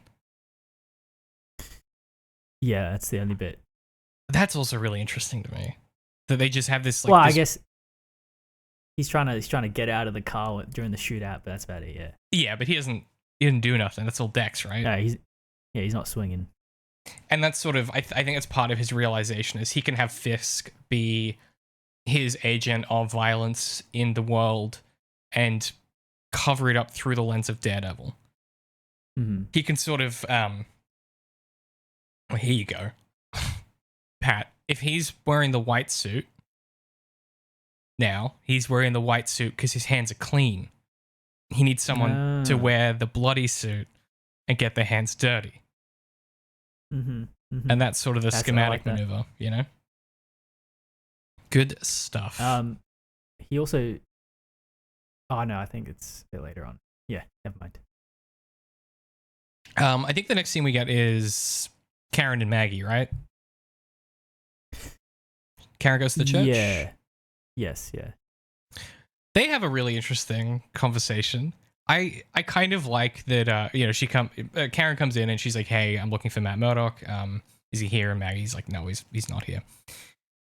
And they have a conversation. Maggie's a really compelling character in this show for so many reasons. But one of the things that she has a real knack for reading people, it seems, where Mhm. she kind of immediately, she doesn't say this, but she immediately figures out that Karen and Matt had something. It's really, really, it's almost like instant how quickly she picks up on that. I feel like if you're a nun, you're constantly dealing with people in a lot of turmoil or stuff like that, you know? Yeah, Yeah. that's true. And, you know, she's about to let Karen walk away, and she goes, wears you out, doesn't it? Saving him from himself. Yeah. Great all-time lines. And then we get our first real treatise of Maggie kind of reflecting what Foggy had said, but through a different vector, right? So she I've written down what she says to Karen here, which is she's talking about Matt. They sort of sit down, and Maggie goes, he seemed fine during the day. He'd eat with the others, attend his classes, go to mass, but he was plagued by awful nightmares. He'd wake in a sweat, screaming. He didn't say what they were about, he'd just call out for help. So I'd go and hold his hand till he fell back asleep. But I had so many children under my care, he wasn't the only one. One night he called out for help and I didn't answer. Didn't go to him. He never asked us for anything again. He shut us out. Shut everyone out. Everyone in Matthew's life abandoned him, including me. When someone in need tries to push you away, you have to find the strength to hold tighter. Really interesting, like, these three conversations back to back is, I think, this episode laying out a bunch of stakes about what, like what you were saying at the start, Pat, which is, what does like psychological need mean for different people, and what does the wrong kind of fulfillment of that do to somebody? Yeah, exactly. Yeah, there's questions of like what people need versus what they get, and it seems like a messy tapestry that could go in any direction, you know. Yeah. Yeah. The of course, the final kind of coup de grace of Dex's life is that he gets put on paid leave from work because he's being they basically threw him under the bus in the newspaper. You get a really confronting scene where he goes back to the office and it's just everyone at the office is reading the newspaper article. Yeah. And it's like, well, and also, did you pick up that they said that it got leaked, so the FBI didn't do it, it was Fisk's doing. Oh. Yeah, and in the meeting they were like, oh, we're investigating to see how this got leaked. So yeah, and then he got I didn't pick up on that. He got placed on leave. That's so devious. I know. God, that's next level ruining someone's life. Yeah. Yeah, he goes home. He's freaking out. We get a really cool sequence with Karen too that I actually thought was really interesting. The show does this a lot where I've said this before, but I want to dote on it here because I think it's really impressive. You'll get a scene that starts and you don't know why a character's doing something, and it just slowly unravels as the process continues. And it's like presenting a situation, raising compelling questions, and then the process of what's happening, answering those questions without the show needing to tell you what's going on. Like, it's as she buys... What scene is this? This is where she goes to try and score some drugs. Oh, right. Yep. Okay. And as it's happening, you're like, what? I don't... And then it's like, as she's going in and she asks someone about Jasper, you're like, oh, huh. Interesting. And the fact that she knows the drug lingo as well is interesting. Yeah, that does raise some questions. But at the very beginning of that scene, she's holding up a picture of Jasper Evans. So I think it's meant to clue you in as to what her goal is. Okay, well, us smooth brain people missed that, Pat. Okay? Us idiots didn't pick up on that. If it was a Breaking Bad sequence, they wouldn't include that picture. They would just have gone straight to Karen buying drugs. Well, yeah, no, they would have opened the episode with like a close-up of the drugs scattered on the floor. Well, no, it would be an inside the syringe macro shot of like heroin being injected or something like that. Yeah, exactly. Yeah. The this is kind of great. So she's obviously looking for Jasper. sort of stumbles onto him, and things start to break bad immediately for Karen. Like, things spiral out of control like they always do. And there's this great shot where someone goes to grab her, and then it's bang, and it's Matt's elbow coming into the dude's head. It's such a good, like, I love the way that this is just Surgic doing his thing, but I love that in a different show that would have been a cut to show Matt before the blow lands, but they just let it happen. Yeah. It's a really cool, it's a cool moment to me. It's good superhero That's stuff. a good point. Yeah, I reckon they would have. I don't know. Like, there's no real point in emphasizing the how and when and why that Matt's there. You know, just like those the are show already knows, like, those are self-evident properties of a show already. Her bluff with Matt does a big punch up and like pretty handily takes out these chronic drug users. Like, it's not a fair fight. He just gives it to these guys, very much boxing style. You know, it's over in about 5 hits, and Karen kind of needles on Jasper, and she's like, "Look, you know, you tell me what you tell me what you know about Fisk on the record, or I will just say that you said it." Right?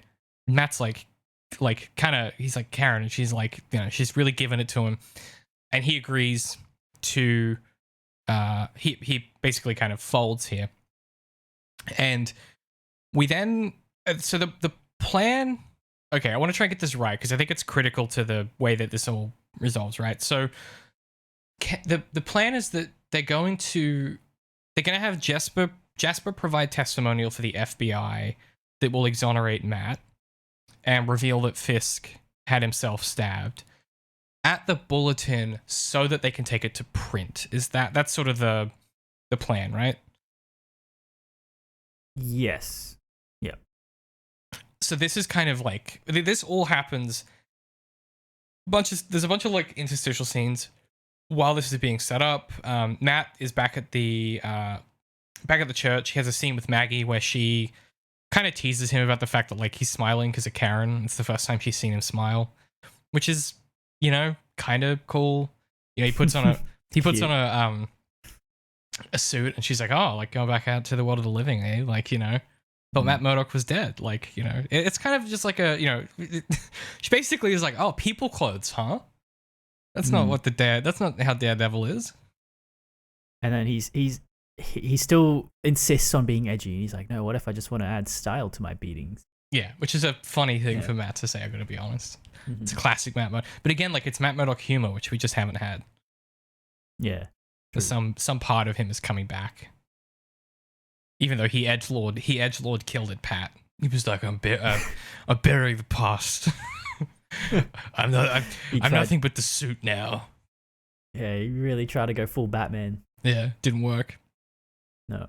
There's a really great series of runs of DC where it's like it's all set in a far future dystopia where like the world has been taken over by like an autocracy, and it's like cyberpunky, and Batman has given up the Bruce Wayne identity. Like he kills Bruce Wayne publicly so that he can become Batman full time, and it's basically, is that the one where his suit is without the cape and he's like, and he has a big Blade Runner coat on for the most part. Yeah. It's a sick comic book. One of the things that does really well that I think is similar here is one of the biggest questions of these vigilante characters is like, there's this supposition, particularly in the Dark Knight trilogy, of that the real face of Bruce Wayne is Batman, and that Bruce Wayne is the facade, right? I think what part of why I really like Daredevil's, I guess, like focus and attention is that Matt Murdock is the real guy. Like, Daredevil is just an aspect of the real guy. Like, he's more complex than the kind of simplicity that I think, or the kind of the dynamic simplicity of the Batman mythos at times. And I think that comic book set in the, I think it's, I want to say it's Batman Next or something. That's probably not what it's called, but it's something like that. And that Batman comic is really zeroing in on the same thing, which is that, like, in trying to kill Bruce Wayne from himself, like he's a fundamental part of what makes Batman work and function as a person and function as a superhero. And this is kind of the same thing where it's like, yeah, Matt can't really be Daredevil without this other part of his life, and he can't have the other part of his life without also being Daredevil. They're sort of existentially interlinked in that way. Right. Yeah. That's kind of the place he arrives at in She-Hulk, right? In his introduction to the MCU, where he's matured in the sense that he's come to that revelation which you're describing, that he needs to have a healthy balance of Daredevil and Matt Murdock. Yeah, work-life balance is important, Pat. Yeah. Said the workaholic. So Ray gets his promotion finally at work, and the irony of him getting a promotion at long last, as he's making a mistake, as he's made a mistake about Matt Murdock, and he's giving the information about Jasper Evans. What I've written down here is Ray gets his promotion as he tells his boss about Jasper, in brackets, oh no, this isn't going to end well, is it? I didn't remember how this went, but like, just any time that he gets her involved, something breaks bad, and I was like, oh, I don't like where this is going. Something funky's about to happen. Boss? Yeah. It just seems like anytime he runs it up the chain, things go wrong. Suspicious. Yeah, I can't remember why, but I'm sure we'll find out. The other thing that's interesting here is he gets his promotion finally. It's like, I do your work with Fisk. I don't know what she says, but she has a little line about like, your work with Fisk, out trumps your debt or something. She says something to that effect. Yeah. And she doesn't really react to him telling her about Jasper Evans, but the lack of reaction is why I went, oh, this isn't going to end well, because I was expecting something from her here to be like, oh, like, well done, or what. Like, she just doesn't react at all, which was why the alarm bells went off. I was like, oh, that doesn't seem right. Mm-hmm. So I'm sure we'll see how that goes. Hold on to that feeling. Yeah. Okay, this is the setup then. So Dex is at home. This is how the sequence breaks out. Dex is at home and he's about to kill himself. Or he's psyching himself up to, at least. He's got the gun. Mm-hmm. And then the phone rings. Now, if you're a betting man like I am, the guy who used to work at the suicide prevention hotline, where people call you and you tell them not to kill themselves, the guy who's about to kill himself with a gun gets a phone call which prompts him not to kill himself, is just like chef's kiss reversal storytelling. It's genius. I did not put that together, but that is good. Yeah. It's so good. And like, what an intense moment for him. And it's Fisk who's calling, and Fisk tells him this parable about his mother's death, where he's like, while I was in prison, my mother passed away. And when we were going through her belongings, there was a box of items she kept, keepsakes from my childhood, things of that nature. And he says, including the hammer that I used to kill my father, and she never thought it was a mistake. She always loved me for doing it. She always said it was the right thing to do. And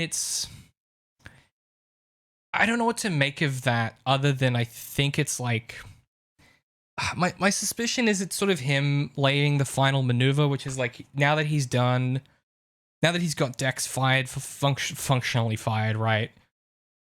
He's broken him down to zero, and like he's fully broken down, and now he's going to build him back up, right? That's how you read that. Yeah. She accepted me without shame. I want that for you. So, in order for Dex to be well, to go on, what does he need? He needs he needs structure. He needs to be sociable. He needs to have a job. Well, I mean that did work, but he got fired from it. His job fucked him over. So for all intents and purposes in Dex's mind, that didn't work out. Right. So what else could he try? Well, to embrace what Fisk is telling him, to embrace, which is his animalistic, murderous psychopath side. Yeah, become a blood psycho. Why not? Yeah. Yeah, The other thing didn't work. yeah, exactly. Like, and I feel like it kind of engenders you to Dex a little bit, where he feels like if he can't be straight and act properly and be a part of his job or be a part of society, then the alternative of, well, I don't know, any other path doesn't look good to him, and any other path being, sort of indulging his other psychopathic side. Right. And so he wants to just kill himself. And it's kind of, I don't know, you could maybe read that as a sort of compassion for others. Maybe, I think more realistically, it's more to do with how I think it's more like what you said, which is like he's run out of options. When we see him take that phone call at the suicide prevention hotline, his first instinct is like, well, why don't you fix the problem? Like why would you, if it's your stepdad, why don't you have a gun? Like, why don't you fix the problem? The problem that Dex is trying to fix is that he doesn't fit with reality. He doesn't go with reality. There's something about him that is, he's a square peg in a round hole, and that hole is the universe.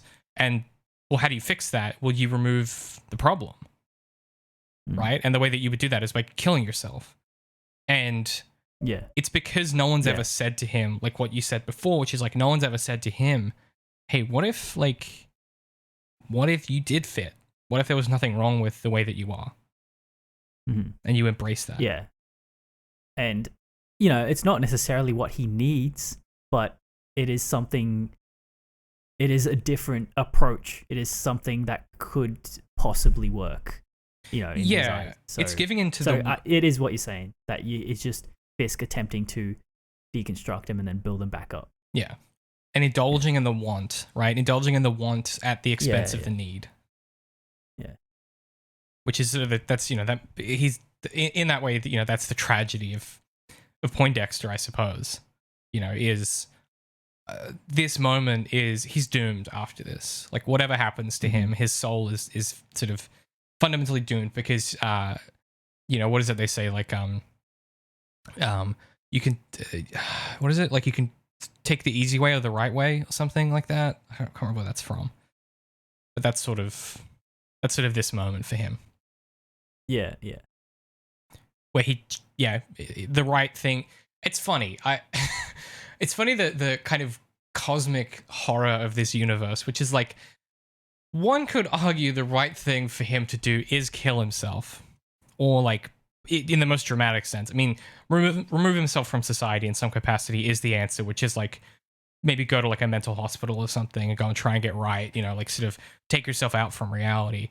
And the way that because he's so literal, and his entire life has been about hammers, right? It's not an intentional pun, but like, because it has been, everything to him looks like a fucking nail every single time. And so there isn't this alternative option of satiating that need. There's only extremes in everything. I can't just be friends with Julie. I have to stalk her and never talk to her. I can't just hate Fisk. I have to hate him the most and fuck with his food. I can't just need someone. It's just these extremes of everything. Everything's always ramped up to 11. Yeah, and I feel like the more extreme you get, the more precise you get, which is his whole deal. If you're just friends with Julie, well, that's pretty vague. Like, what direction can you go? You can go in any direction from there. Whereas, like, if you're stalking her, you're in complete control of your relationship with this person, and it's kind of his MO. Yeah, and that's the perfect part of the perfect aim.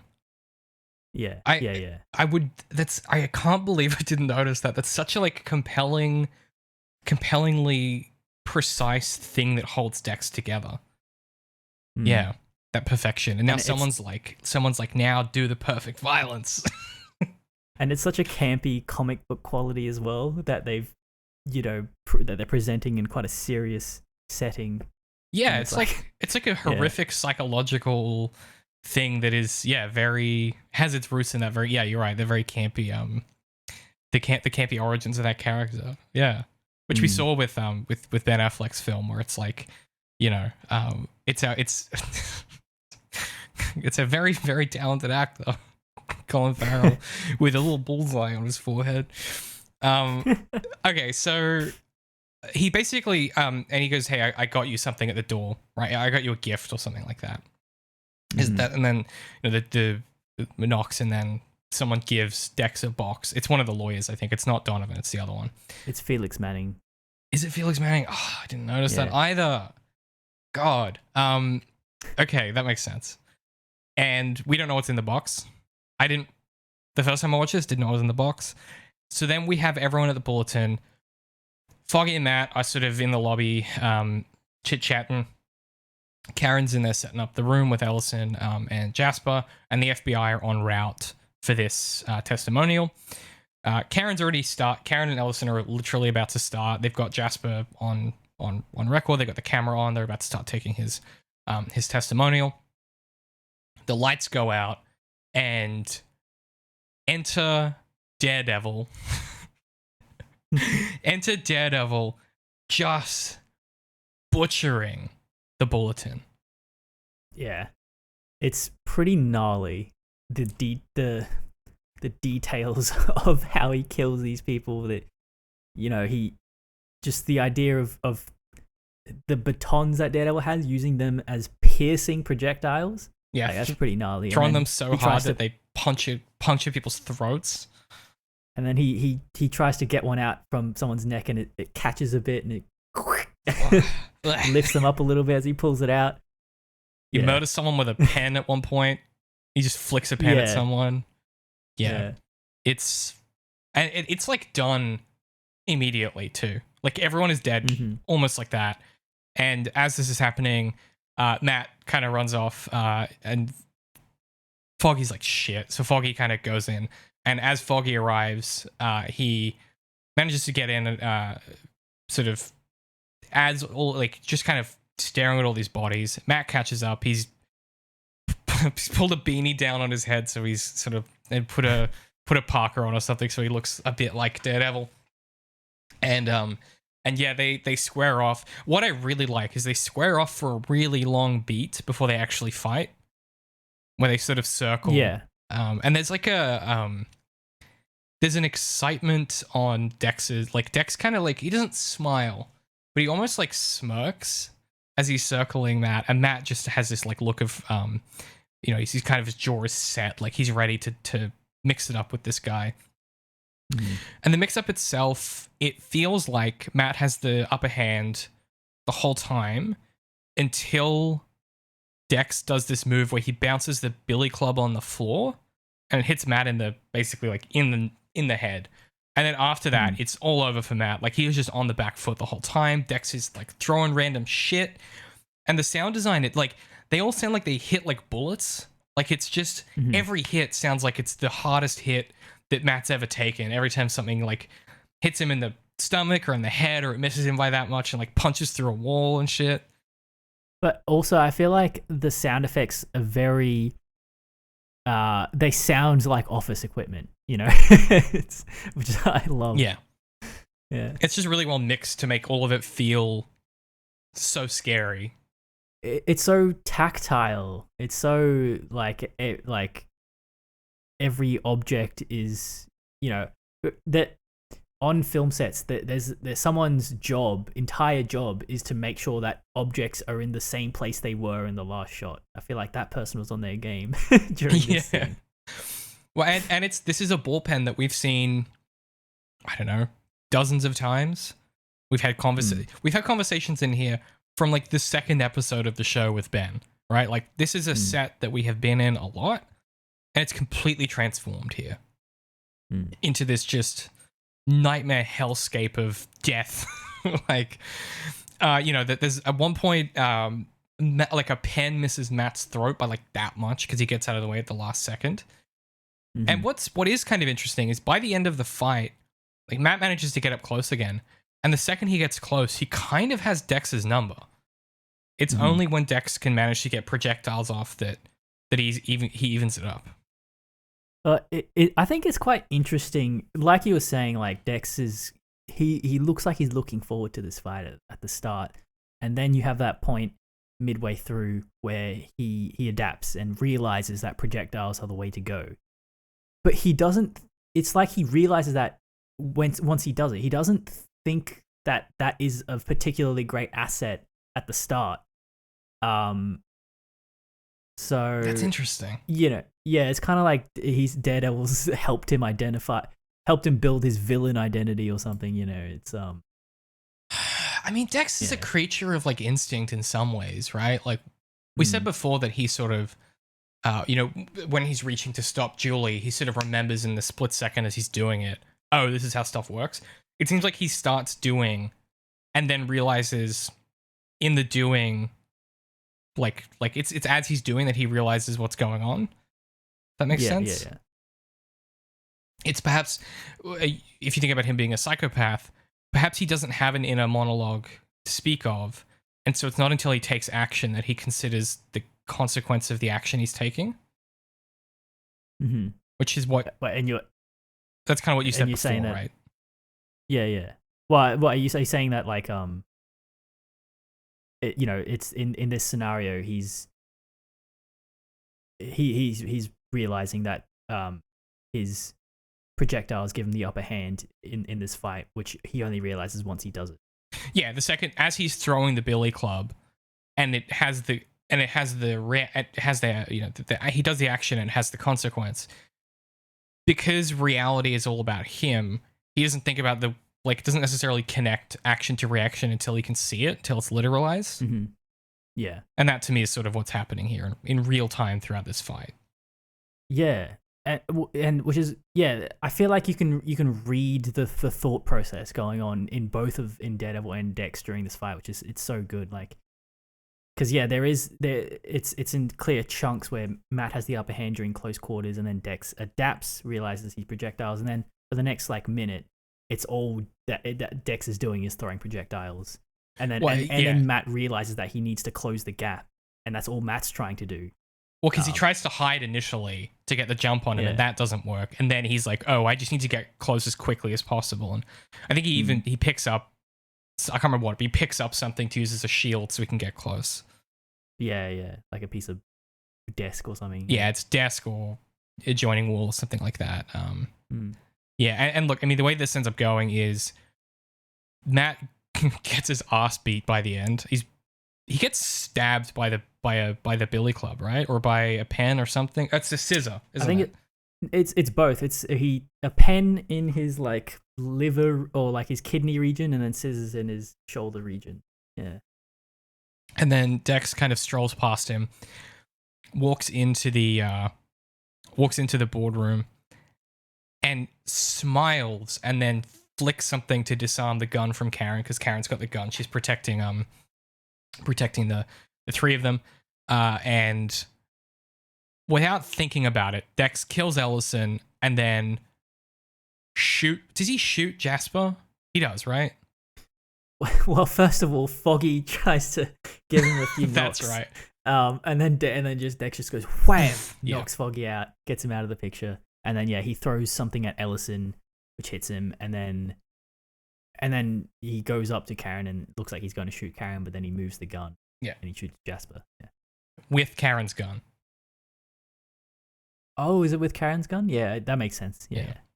Because he disarms her, and then as he's walking mid-stride, after he belts Foggy, he picks it up. Yeah. Okay. Yeah, it's a really brutal. It's so quick. It's so fast how this happens. And yeah, Ellison's dead. So is Jasper. Without our testimonial, and then a chef's kiss thing they didn't need to do that I absolutely loved is we get a brief stairwell fight as Dex is escaping, but it's Dex instead of Matt. Mm-hmm. Really simple choices like that. I really enjoy in this show. We've Yeah, and he's again, he's sort of learned. He's still taken with him the knowledge that projectiles are his friend, and he's incorporated that into this fight as well. Which is, I think, true, is what we're learning. Mm.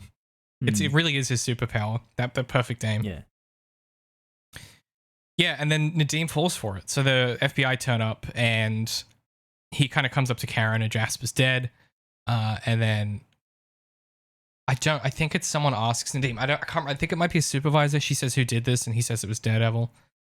Can't remember who says those lines of dialogue, but I think maybe someone calls him on the radio or something. But yeah, I mean, this is kind of the setup, right? Is like this is now framed to be Daredevil. Yes. Yeah, because there was a bit where Fisk is monologuing about how the city needs a new villain. Right now, he is the villain, but people's attention spans are short, so they will rally behind a new villain. And yeah, really, just like a really confronting way to end an episode. It just sets it up to be like, what the fuck is going to happen next? It's such a like, it just seems so incomprehensible that Ellison could die. Because like it's just like like I was saying at the start, like it doesn't feel like something the show is possible in the show before this exact episode when it happens. Mm-hmm. Yeah, really confronting shit. Excellent TV. It is. It's really dark. Do you think I'm assuming it gets more dark as we go? Yeah, I don't know. I kind of feel like this might be the darkest point. It's kind of similar to like, isn't this a kind of a similar beat to the end of season 1 where they have someone, or like it, it's like they need the testimony of this one witness to lock Fisk away, and they're about to get it, and then something happens. I forget. It's something similar to that, but yeah, it's like this is when your entire plot hinges on this one plan that gets promptly annihilated. It seems pretty grim for our heroes. Yeah, well, it's because Ben has Ben has all the information he needs to write the piece on Fisk, and then Fisk kills him. Yeah, that's right. Yeah. It's like, so their entire plan just goes away in a second. Mm-hmm. Yes. Good stuff. Okay, so yeah, what a grim way to end. Next time we are talking about episodes 7 and 8, which is Daredevil episodes 33 and 34. Again, I think this is where the show is going to start to become a different thing, potentially, just based on the staff that are involved. We're going to have no returning names that we're familiar with after Surgic at this point, to the point where, like, literally everyone is a first-timer on each episode. So there's something happening at a production level there that I'm sure will have some kind of impact. I'm interested to see where the FBI thing goes, because I'm suspicious and I don't remember what happens. But I like the Nadeem thing. These interesting additions. I'm keen to see more of that potentially.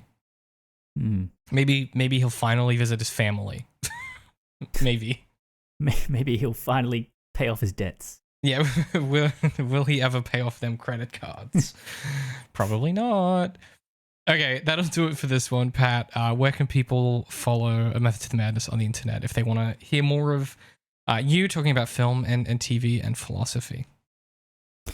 People can find me at Spotify, YouTube, SoundCloud, Apple Podcasts, and Stitcher.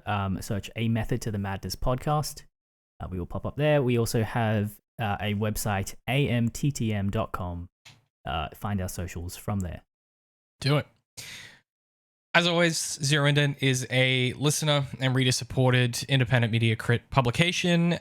Everything that we do, we can only do because we're truly independent.